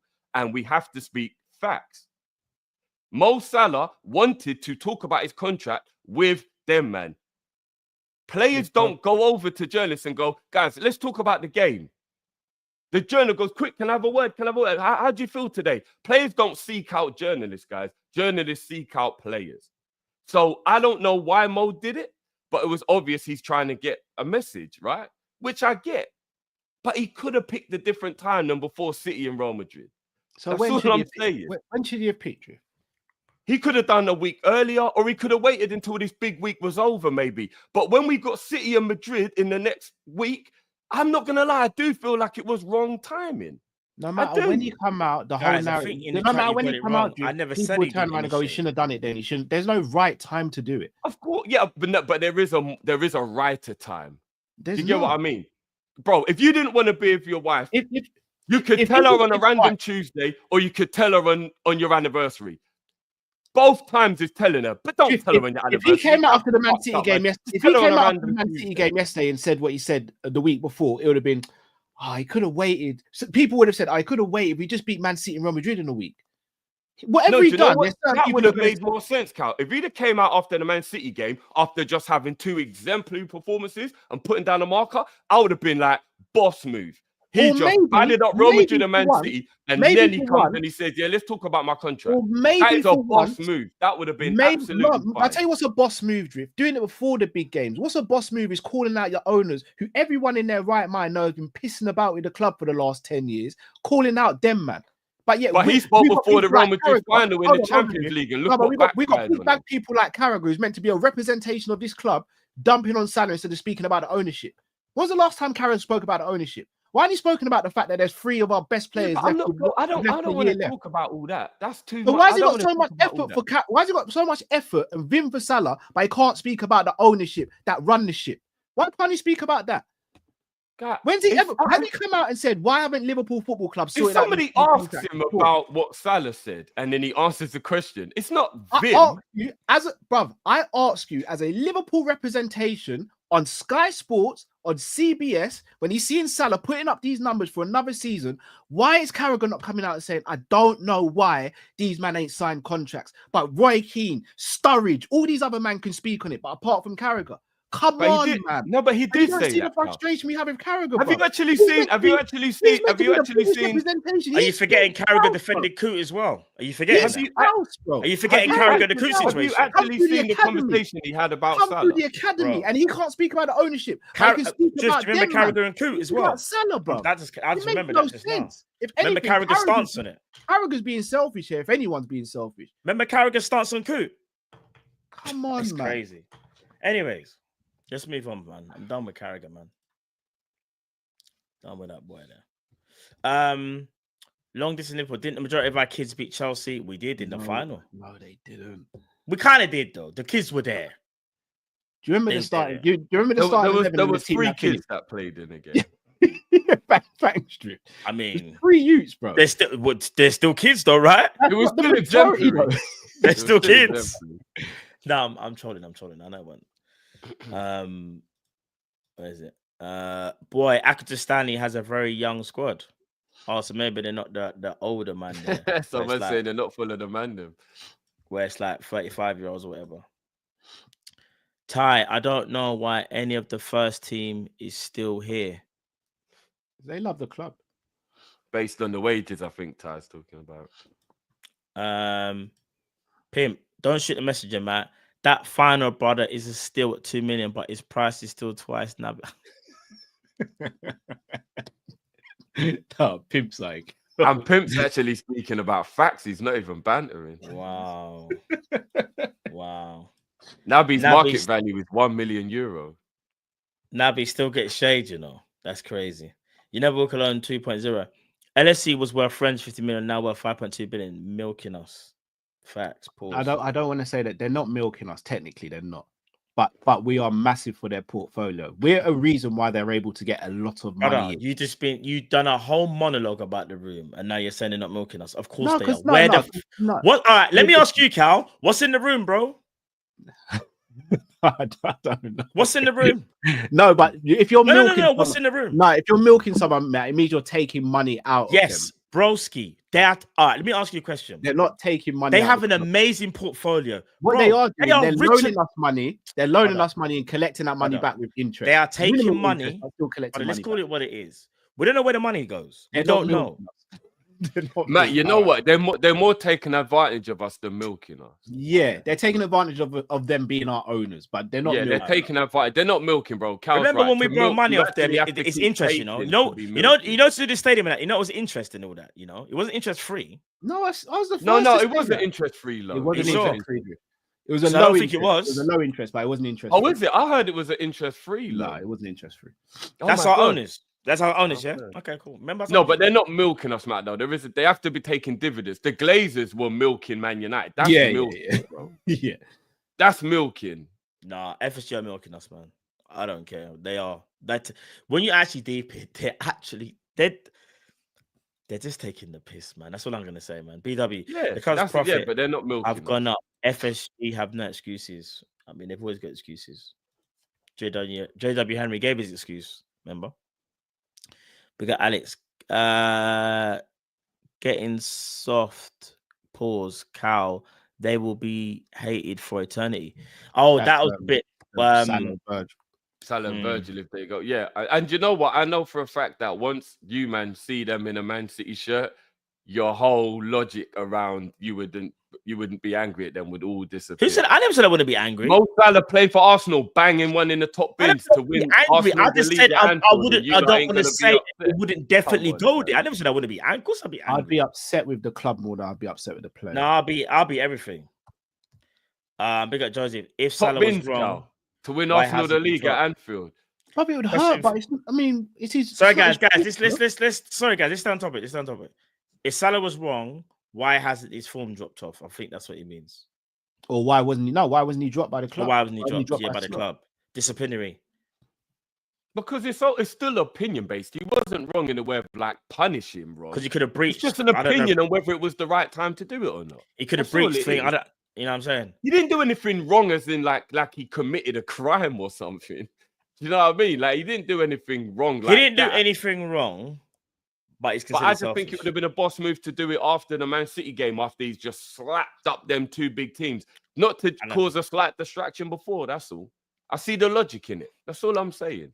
Remember how he got Alex. slewed for talking before the Real Madrid final in the Champions League? Remember, after we didn't win the game, everyone was like, why was Salah talking? He brought it on himself. He should have kept his mouth shut. Remember, that's what everyone was saying, remember? So imagine if he dropped 2 stinkers against City and Real Madrid. Everyone would have said the same thing. I should have kept his mouth shut. Why did he start talking about... Can you not see the logic in that, though? Can you? You Honestly, must be able to. I think we just I get what you mean. On it, bro. Like, I'm not saying you're. I'm not saying. I'm not.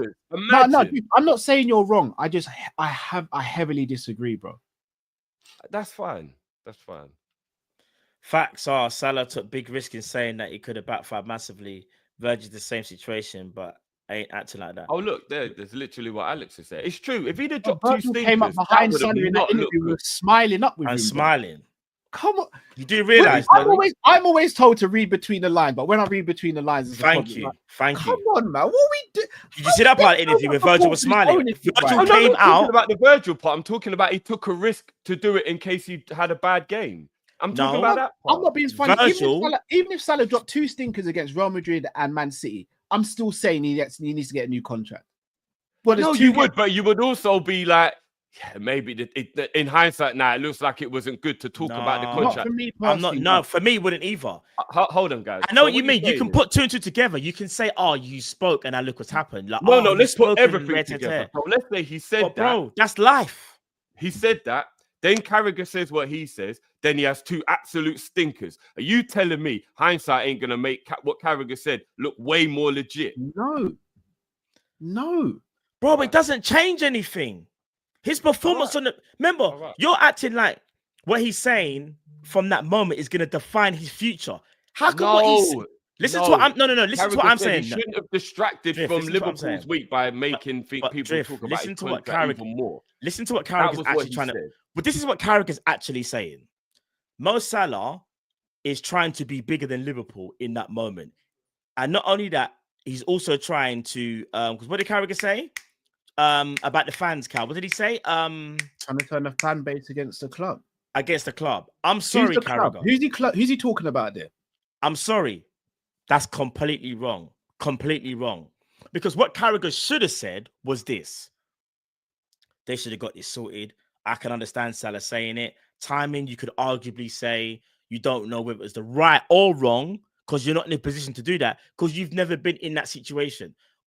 And I'll say this respectfully to Carragher, respectfully. He is a legend at Liverpool. You can't take that away from him. But his stature was never as Salah's, and he was never in a situation like Salah's. Not exactly the same. And no one's gonna and again, I want to be respectful when I say this. This is no bantering. Carragher was never gonna go over to mix zone and speak about his contract. He's not that type of person anyway. Everybody's different. Bro, you've got to stop ignoring facts. No, dude, he went over. He probably knew. Can't ignore he went over, and he probably knew he was gonna be asked. No, the journalist said let's just talk about it because I know you want to know my contract. And they were shocked. They couldn't believe he just came over to them to freely give the information. I need to see that bit. I haven't seen the bit where there's any confirmation. Well, that's what I'm saying. So please listen to me because I'm not just saying things for the sake of it. Where have you seen this? So where have you seen it? This is the only... I was watching. I can't remember what I was watching. And it was so you can clearly hear Salah say, I want to speak about my contract. Not Salah saying, I want to speak to you. Because there's a difference. That's what I'm trying to say to you. No, they were saying that they were so shocked that Salah freely came over. It's like, look, I know you want to know about the contract. Let's talk. Because they normally have to like beg him and he won't really give anything or whatever. And that little mix a bit, because remember, the people he spoke to aren't the main journalists. They're like little side men with all due respect. And he's only ever stopped for them one other time, guys. And it was the last time he was trying to get a contract. So all I'm saying is it was very strategic and it was on purpose. And I just get the logic behind what Carragher said. Because what you got to remember as well, I agree with what Salah did in terms of making the fans understand what was going on. But guys, he is actually trying to turn us against the fan base. So what Carragher said isn't wrong. I like he did it because it's the right thing to do. Wait. Stay back for a sec. How is Salah trying to... when you say Salah... Because he's trying to get us to realise he's not the one in the wrong. So what else are you doing? Wait. No, but you didn't say the club. Hold on. When you say the club, who is he turning the fan base against? He's not turning the fan base against Whoever's in charge of signing his contract. Okay, so he's not turning the fan base against the players or the club or saying to boycott games. Who's he calling out? The ownership, the hierarchy. Shall I tell you where Carragher's not clued up? Yeah, and that was what Carragher was alluding to. No, he right? said they're turning him against the club, bro. Why did he say the ownership? You know he means the owners. Oh, but he didn't say, so why not say the ownership then? Oh, guys, come on, man. No, but I think... Come on, man. Common sense, man. You know he means the owners. No, but can I say something? Can I say something? This is what I'm going to say to you. Come on, guys. What are we doing? Wait. This is what I'm going to say to both of you. Why is Carragher moving like this Salah ordeal with the contract is going to make us go against the owners? Can I be real? Wait there. Who else are we angry at? Wait there. What Carragher failed to realize is we are already against the owners. This just adds another thing. This is what I want people to understand. Man are acting like Salah's contract is going to make us fall out of love with FSG. What are we doing here? Can we just be real for 1 second? Majority of the Liverpool fan base when FSG gone, there's not many FSG in. So when he says turn against the owners, that to me don't even make sense because it's like, well, the majority of them are already FSG out anyway. So how was he trying to turn anything? They've done. No, wait. Let me land, Jeff. Let me land. What Carragher didn't articulate properly is that this could add to what is already not looking good situation for people that already want the ownership out. That's what he should have articulated, because I find it like very hard to understand that there's probably 70% of his fan base that still want FSG in, and that's me being real and looking at the fan base and people in the chat, and they're capping if you're going to start saying FSG in, because I know for a fact, literally, there is 99.9% of people in here that are FSG out.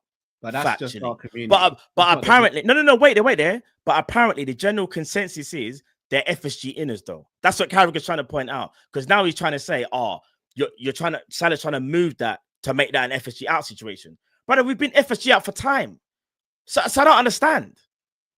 Someone tell me now. Tell me where I'm wrong in that. Tell me where I'm wrong in that. So to make it easier to understand instead of us going backwards and forwards, if you're a public figure and you're in a relationship and you break up and you was a mad public relationship and you break up, what is the reason you talk about it in public? It's we can all commonly say it's usually because you want people to realize your side of the story, right? But usually what would that mean? Effectively, you're trying to win the battle of popularity, so everyone's on your side and they go against the other person, right? No, not necessarily. Generally speaking. No, because you could just be putting the information out there and be like, there's a lot of rumors circling. This is the truth of the matter. Okay. So when a woman comes out and she says, we broke up because he cheated on me, is she not effectively trying to win the sympathy vote and make him the bad guy? No, some women are, but some women might be doing it. No, I'm just using that as an example. I'm not even talking about an individual. No. All right, if the woman cheats on a man and the man comes out and afterwards and he's like, she cheated on me, so that's why I divorced her. Effectively, what he's doing is he's publicly trying to win the popularity vote between who you like most in the relationship, so that he looks like the better one. Otherwise, just don't tell anyone. Don't say nothing. No, why are you telling us? Because you want people to know you were the good person in the situation. No, Drift. And they were the bad person in the situation. Hold on. So, all right, Drift. Say, for example, my missus cheated on me and there's bare rumors out there that Cal was a scumbag to her and all that. And I just came out and said, look, I'm not a scumbag. Like the reason. No, I'm not talking about rumors. I'm just talking about you've broken up. People are asking why. And then you come and say, she cheated on me. You giving that information is you trying to make you look good and her look bad. Otherwise, you just say no comment and you just keep it pushing. I know for me personally, I'm not saying anything in public unless I'm trying to sway your opinion. Otherwise, I'll say it's my private life, guys. It's my business. I'm not telling anyone. Opinion. If someone's done something wrong and you tell the truth about it, that's not swaying opinion, bro. It's telling the truth. No, I'm talking about no one knows why you broke up. But you come out and you go, she cheated on me. That's why we broke up. You could have kept that private. You're only telling people because you want to look like the better person in the situation. That's the only reason you're telling. There's two sides to every story. You're just telling the truth. In Salah's case, you have to keep it private, Cal. Why? The reason you would say it would be to look like the better person. It might just be so people stop asking you the question, bro. No, because you could just say it's my personal business. Leave me alone. Yeah, you could, or you could just choose to say that the reason, bro. Like, I can't. So are you telling me the majority of the This time? Maybe let's not talk about you then. Come the on, man. This is business. This is different, man. If you say that point, it's because you're trying to look like the good person and make that person look like the bad person. There is no, otherwise you just keep it private. Bro. There is no other reason in public to tell anyone any of your business unless you're trying to come off as the better person. Come on, guys. Let's just call a spade FSG is a corporation company, yeah? Empire. Salah is a person.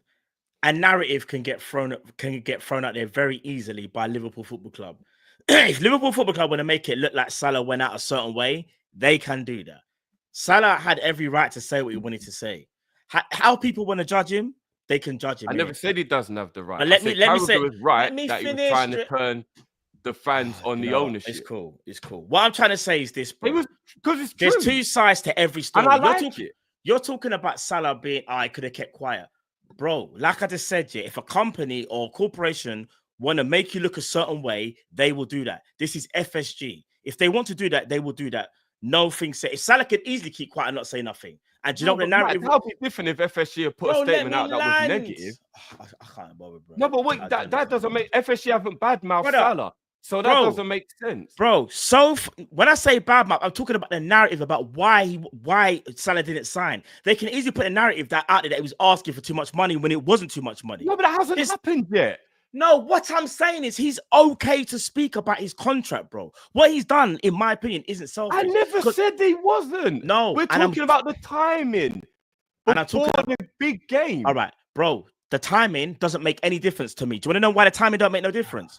Because this didn't happen yesterday, Jim. This has been ongoing for months. It doesn't matter. You're talking about after the City game. What difference would it be if it's after the City game, bro? Because he just bossed up, so now it's the perfect time to wait there. Salah bossed up anyway, and we still got a game against Newcastle. And Newcastle's probably going to be harder than flipping Man City. And we still got Everton. But on paper, the timing don't make a difference when you know what's really happening. We can, as fans, we can read between the lines. Get it. He was talking about timing and the intent. That was it. All the other stuff hasn't got anything to do with it. Because I agree. Because I agree with all the other stuff. But I just see the logic in what he's saying. He could have picked a different time to do it. That's it. All right, let's agree to disagree. All right, cool. And if it's not to make us take his side over the ownership, guys, come on, don't be that naive. I like that he did it, and I agree with it. But that's why Salah's doing it, to make us see that he's the good guy and FSG are the ones in the wrong. What other narrative is there? No, not to be the good guy, to maybe put himself out there to make sure people don't tell lies about him, bro. Well, you know what I mean. You know, I don't mean he wants to look like an angel, but you know what I mean. He's running the narrative. This ain't on me, you man. It's on them. It's not a narrative, then, is it? It's not a narrative, bro. It's not a narrative, brother. It's actually happening. How is it a narrative? No. I'm saying it is a narrative, but what I'm saying is, remember, there's two narratives to this story. You got FSG side, what they're putting out there to journalists. Because I'll be real as well. Let's keep it a buck. I'm not going to call out journalist names and all them things. I would never do that. I respect every single journalist, whatever they do, what they're doing it. But sources, yeah, that are close to the situation. Let's keep it a buck. They're going to put out narratives out there. They're going to feed us information. Come on. Think. Of course they are. Salah's aware of that. He has an agent. He's going to do his part. There's going to be two narratives to each story. Okay. That's all I'm saying. It's just so simple. Don't do it before Rome to the Man City. That's all. How could... Because if you drop two stinkers, it looks bad on you. Didn't drop two stinkers. Drift. Even if I agree. Thankfully, he didn't. I'm just saying, what if he did? Drift. Even if I agree with what you're saying. He might have though. At that time, he might have. Even if I agree with what you're saying, why didn't Carragher talk about the timing of the contracts and how it's taking this long? But he hasn't said nothing. He did. Matt, do you know? But this is what I'm saying, guys, and this is why you can't just go all the way left unless you know the facts. You know, during the same conversation, he said at the start of change their whole status for Mo because he's that good. I'm not talking. No. Just not talking about that. No. I'm not. You're missing my point. I'm not talking about that. No, but you're only talking about the negative things Carragher said. No. What I'm saying is Carragher's got a lot of energy for Mo Salah in general. No, he was just asked and he answered. In my opinion, Carragher's got a lot of energy for Salah. He doesn't have, in my opinion, the same energy for the ownership, in my opinion, because he would have spoken about the things about the ownership from before. Carragher likes to hide behind certain things. Speak about the ownership, Matt. He said the owners should 100% Bro, change can I their keep whole it above? stance on how they do things. Carragher's a legend, but Gary Neville will actually tell you more stuff about Liverpool than Carragher, and that's saying something. And that's keeping it real. Are you actually listening? Carragher said, I'm just saying, bro, the hierarchy and the ownership should change their whole model in this one instance because Mo is worth it. There is no way that they can justify letting Salah leave over their rules about players that are over 30, etc., etc. So if he said that, is that not then him saying that he's on our side in terms of he thinks the ownership is wrong for the way they're treating Mo? So why even say the first bit then? Because all he was saying is Liverpool's week is more important than Mo Salah's contract. So Mo could have picked a different time to do that. It was bad timing. So Mo should have picked Newcastle with that. Or Everton. You should have picked Newcastle or Everton then. Just a better time than the two biggest games of the season. All jokes aside, when should Mo have picked his moment? When the stakes aren't as high as the champions of Europe and the champions of the Premier League. In the Liverpool's stakes are always going to be high when the flipping title race in the Champions League. Bruv, he says it against Newcastle, it's selfish. Everton, it's selfish. Towards the end of the season, it's selfish. Beginning of the season, it's selfish. Whenever Mo says anything, it's selfish, bro. It's that simple. That's what the narrative has already been done, and I can't lie. You fell for it, in my opinion. But forget it, because let's just agree to disagree. Part life, guys. He went because he knew that the contract stuff would come up. Come on, even if Mo said it or not, he knew the contract stuff would come up. I never said that. You see, this is why people are. Probably did. No, I'm happy Mo did it. I literally said it. We sat here for years saying we want someone to actually represent us and speak about the ownership. Someone does it, and now it's a problem. No, I'm glad Mo did it. Facts. I'm just saying he could have picked a different time. That's all. There was never a better time, in my opinion. That's what I'm saying. That's how I see it, anyway. And that's fine. But you would have had a totally different opinion if he'd have dropped two stinkers and we 100%. But you never guess what happened. So that means that you're not being true, then, bro. What actually you're not happened? Being honest, then, are you? So, no. It's not about being honest. You're going back to what could have happened. I don't live my life about what could have happened, bro. That's just me, innit? I don't live like that. No, but then you're being disingenuous to the situation. You're saying, well, it didn't happen, so fuck it. But if it did happen, I would have felt different. No, what I'm saying is, if that's how you that's not being disingenuous. It's how you feel. If that's how you feel, you do how you feel. You can't always think about ramifications in every single thing. If you don't think about okay, come on. So bro, if I took your wages and placed a bet, God. and I win the bet, and now you're a millionaire, you're still not going to think to yourself, but what if you'd lost that bet and I couldn't pay my rent and I'd have been homeless? Man's thinking about what could have happened. You're still going to be mad at me for the fact that I risked you losing your home. Listen to what you're saying. It don't matter whether the outcome was good, bro. If this would have happened, you would have had a problem. Maybe I might have had a problem. But you never guess what? I didn't have a problem. You want to know why? I've had a problem since day one. And you never guess what? Salah speaking about his contract. Man City, Everton, Newcastle.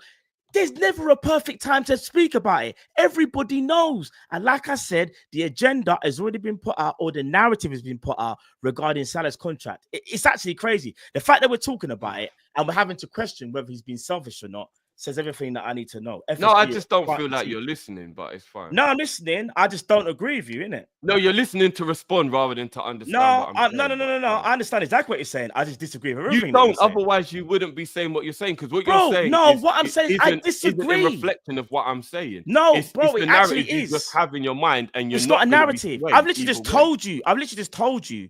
You're going on a premise of, but this could have happened. This could have happened. Yes, Drift. It's called life. Of course, it could have happened.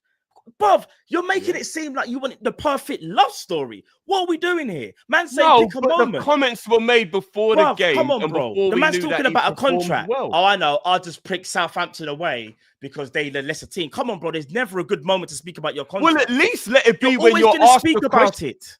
No, but Matt, at least let it be when you're asked the question then.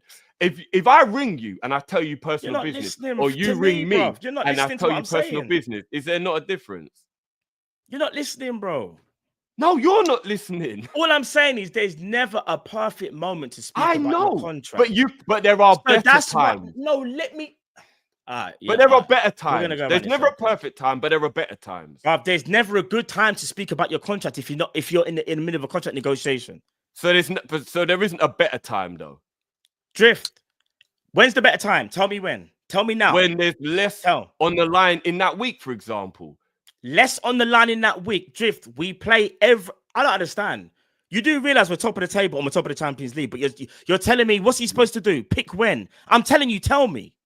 Well, okay, so you're telling me a game against Real Madrid has no difference to a game against Southampton, brother? It's still this. I don't think you understand. No. Answer my question. What week means more? A week where we're playing Real Madrid or a week when we're playing Southampton? Obviously, as a fan, you're going to think Real Madrid means more because it's a bigger team. So then therefore, that means that a more right time would be to do it before the Southampton game than the Real Madrid game. No, Jeff.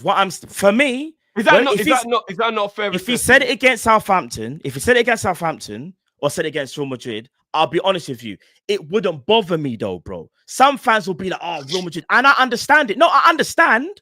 I understand it. I just don't agree with it. There's a difference. Like I just said, I admitted. I can admit and say, oh, yeah, Real Madrid, some people are going to think, and even I might think, oh, yeah, Real Madrid, bigger game, red-headed means more, whatever. But broski, there's never a perfect time to speak about your contract. That was the only point. It's always going to happen. That was the only point Carragher's making. In this week, with these big games coming up, I don't think Salah said it was selfish about the biggest week in Liverpool's history. What Carragher, or biggest week in Liverpool's thing, what Carragher failed to understand is every single week, because of the situation that we're in, is always going to be important, bro. What doesn't Carragher understand? Yeah, I know. Every single game is important because we're top of the league. If it was in 6th or 5th, maybe he has a point there. But we're at the top of the league. It's a pressurized moment. Every game is pressure. No, I understand, but if you can't see the logic in Real Madrid and Man City is a bigger week than most, then in my opinion, there's never a right time. Let's just move on. There's never a right time, bro. Come on. If you're asked the question and you answer it, then fair enough. But if you seek somebody out to tell them, it's different. It's different. And you can't ignore that. If you know something about me on a personal level when you've called me to see how I'm doing, and I tell you, then you know what I mean? I've just took the moment and I've told you. But if I ring you and I'm like, bro, and I start telling you, I wanted you to know there's a difference. There is a difference. But let's just move on. Into the Southampton game, do you remember the lead up to the Southampton game? No. Man City just lost. And if we'd won that game, we would have gone 8 points clear or something like that. 8 points clear of Man City. They won. Going into the Real Madrid game, and I quote from many people, this is a free hit. Because even if we didn't beat Real Madrid, we would have been all right. Going into the Man City game, we would have extended our lead to 11 points, or would have gone down to 5 points. That Southampton game was just as big as the... No, you know when I said Southampton, I was just picking a random team that's not good. I don't literally mean the week before. Oh, let's squash that. I just literally plucked a random crap team out of my head. I wasn't talking about because we played Southampton the other day. Yeah, I know that. You're just picking I'm showing you that there was no quote unquote. There's never a perfect time. That's my argument. Yes. So don't say it against Southampton or say it against Madrid. But if you want to say it, maybe just try and find a time that might seem a little less pressurizing than that pressurizing moment right there. There is none. Well, then maybe don't say anything then. Well, then maybe just don't say anything. Why should he speak about his contract, bro? Bro, he wasn't asked. He said it off his own back. No, and you want to know what? I'm glad he did. No, Cal, guys, he didn't get asked the question, you man. He said it off his own back. Please listen to me when I'm telling you that. If I'm not mistaken, I think it was Darren Lewis who was the journalist who I remember saying. It wasn't Darren Lewis. I'm sure it was. Lewis. No, it was. Bro, you don't even know what I was watching. It was Lewis still. I even know the report. What are you talking? You don't even know the reporter, bro. It was I'm talking about the thing that I was watching. Lewis still that were there. I'm talking about the podcast I was watching when the person was saying how shocked they are that Mo approached the journos and not the other way around. I think it might have been Darren Lewis who was the one who was saying he can't. The shock within the media world is that they can't believe that Mo was like, you man, I want to talk to you about my contract. Not they asked him a question and then he was just honest. So I'm telling you guys that reputable sources are telling us Mo openly wanted to tell them the contract situation. That is different to just answering a question you're asked in an interview. It is different. And if you lot don't think that's different, then fair enough. But there's a massive difference between answering a question and seeking people out to tell them something. But again, let's leave it. All right, let's move on. Alex, drift is right. Open your eyes was a business move. Big at yourself, Alex. Harry, Pep, 6 fingers, 6 Champions League. Stay humble, eh? Yeah, for real. Hold on, let me see. Okay, this is normal. Bigger H. I don't get how Mo chatting about his contract brings distraction to the team's performance and turns fans against club. Hierarchy are not the club anyway. Big at yourself, H. I agree. Jamie, big at yourself, bro. I don't think it's the owners on the contracts. Remember, it was Mike Gordon and that have Salah is 350k deal. Honestly, believe it's on Edwards, the same guy. Get rid of the players at this age. I think it's probably more on Edwards. Yeah, could be. I guess so, but I get then you could under the same umbrella. Cal will probably know the most about this than all of us. I'm gonna send you a video, Drift, which actually breaks down the situation with the scrum. Mo never once brought up the contract situation himself. Well, like I said, that's the information that I've seen. If you send me different information, you said that you saw it. Though. That's what I was trying to tell you. Where did you see that? No, I said I saw a podcast where a respectful journalist was saying how the media world are so surprised how willing he was to come and tell them without. You said you saw the footage, and I was like, "What?" That's like I'm asking you. No, I've seen the footage of him talking. Of course, I've seen the footage of him talking. I never said footage. I said I watched a podcast with reputable journalists when they spoke about how the world is so surprised. He willingly came over. People in the chat have even been saying it. If you lot are paying attention, just right, it's common knowledge. Mo openly said, "Guys, can I talk about my contract?" They never asked him a question. He said, "Guys, can I talk about my contract?" It's public knowledge. Everybody knows at this point. I'm shocked you lot don't know because he didn't say that, Drew. Well, then send me this video, and then I'll see. Send it to him now. Let him play it now. Let him see it now, and then maybe that will because then I think. It will make you have a different spin on so have you seen this video that Cal's seen, Matt? No. I don't know. I don't even know. I'm just going to what So where did you get your information from about No. The video. So the video that I've seen, Salah walks out, or like basically like you see him walk out, yeah. And like from the beginning, so you've seen it from the beginning of him actually walking out and not we just play the video. Just play the video. Play the video. Well, it depends if we can get copyright for it. No. Because it's like off camera kind of thing. It's not. No, it's Anfield rap. We're fine. Yeah. I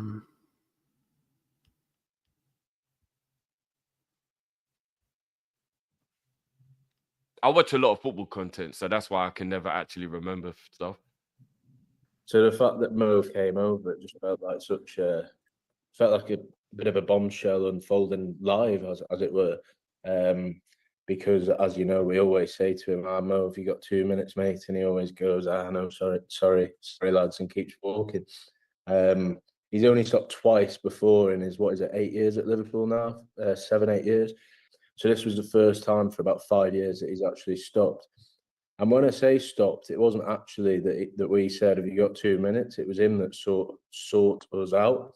He came out the door and he pointed at us as if to be like, it wasn't Mo, have you got 2 minutes? It was more, lads, have you got 2 minutes? So there was a couple of warm-up questions, how was the game today? And I thought, I don't care about this. And you could tell on Mo's face that he didn't care about that. He was there with something to get off his chest. So I was like, I'm not going to ask him about the game. Just went straight for the jugular with the contract question. And then he clearly had a premeditated response that he wanted to give to us. And that's what he's done. And it sent shockwaves throughout the fan base and English football in general. When he was speaking, you could tell that it was a big story unfolding before your eyes. And, when he said he was disappointed in the club and stuff, you think, wow. And the team coach, actually, the team bus was just there about 5 feet to our right. And you could see some of the players looking out of the window. And obviously, I'm not a mind reader, but it was a bit like, oh no, Mo, what are you doing here? Because when he speaks, when Mohamed Salah speaks, he tends to have a point or two that he wants to say. Do you want to play? Yeah, no, I'm sure it was a bit of a surprise for quite. Do you want more? I don't think we really need to play anymore, guys. Point making. So, can I make something clear? He never went over there and said, "Can I speak about the contract?" It was on his mind that he could sit. They could tell. Obviously, he wanted to speak about it. Matt, you weren't listening, bro. It's fine. Let's leave it.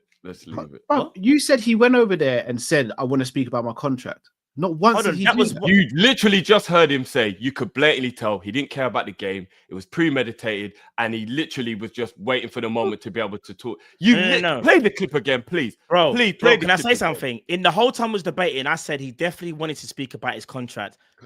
And go and clip this, people. Tell me if I'm lying. I literally said he went over there. I wanted to have a conversation, but he didn't once say these exact words. I want to speak about my contract. This is you, Drift. Yes, he did. I said, no, he didn't. Tell me if I'm lying. Go reload the clip and tell me if I'm lying. Go reload it. Go reload the clip.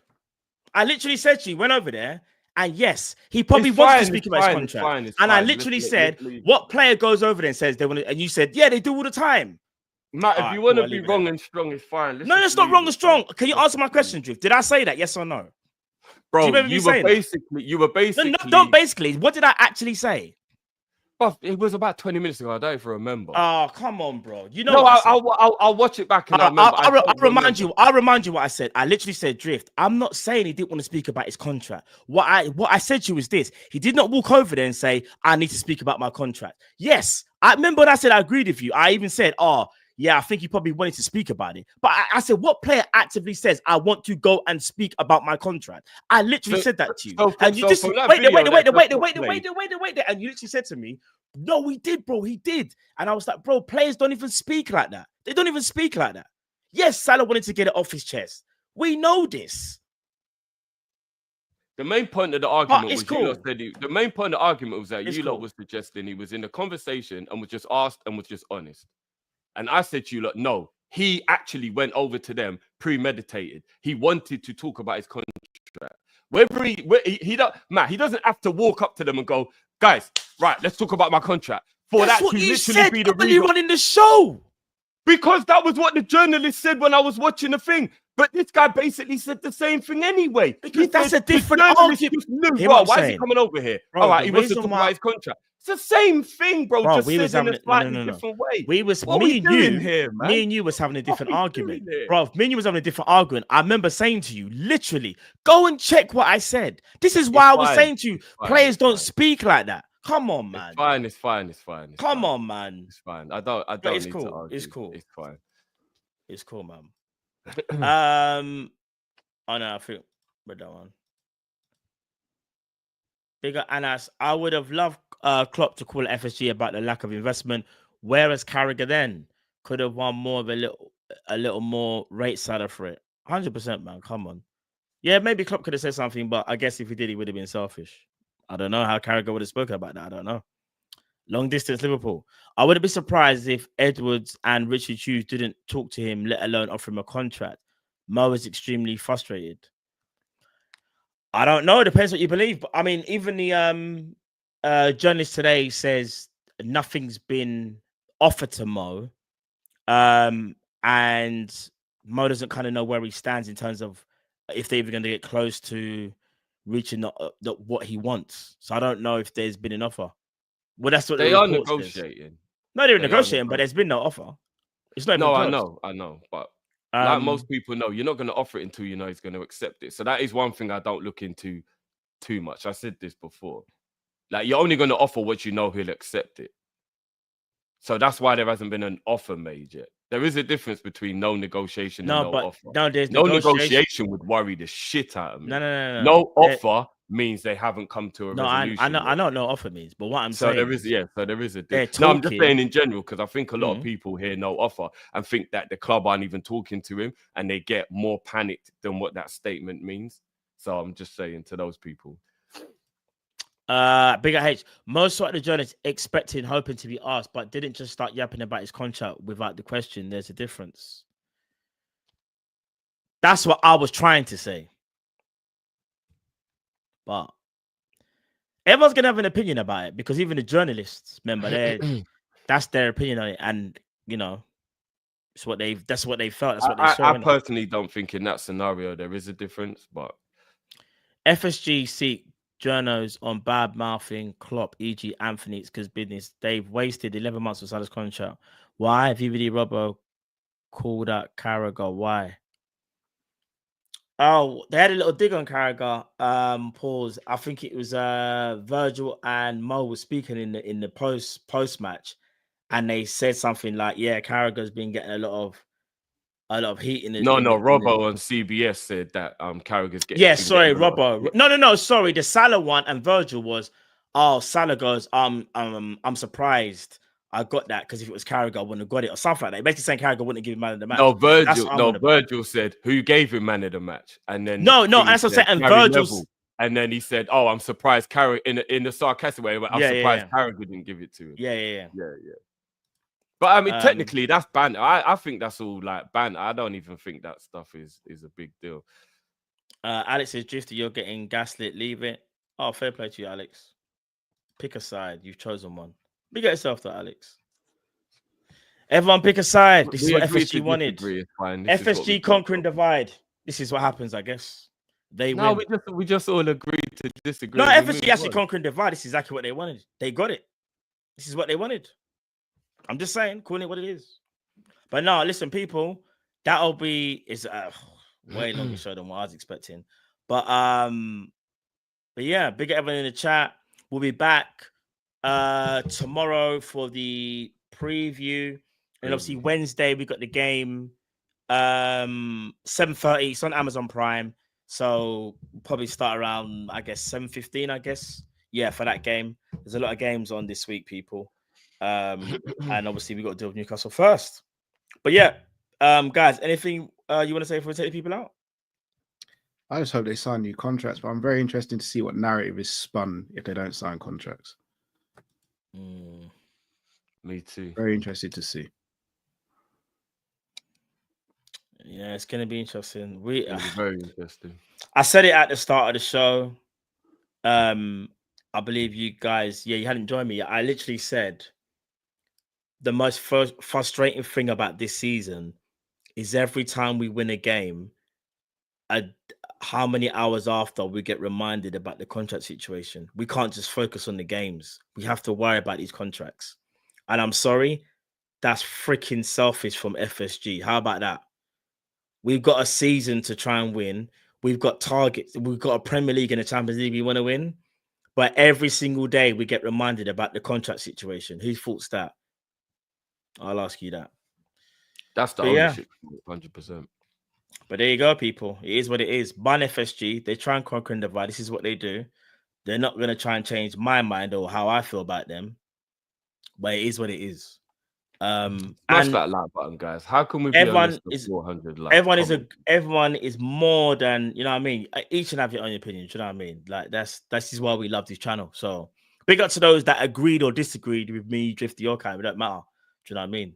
But let's not let FSG divide the fan base, man, because that's one thing I feel like they're already right. It's been divided from years ago, man. Yeah, from when, I'll be real. There's already a spanner in the works. It's been there for a minute, and I thought we was gonna get rid of the spanner, but I don't know. But anyway, people, smash that like button, man. Listen, love for the love. We'll be back tomorrow, preview, then back on Wednesday. And yeah, anything you want to say? Anything you guys want to say before we take the people out? No, just big up to everyone, man. Yeah, no, love as always, man. Big up everyone. Cool. People, love for the love. We'll see you tomorrow. Take care. God bless. We out, people. Peace.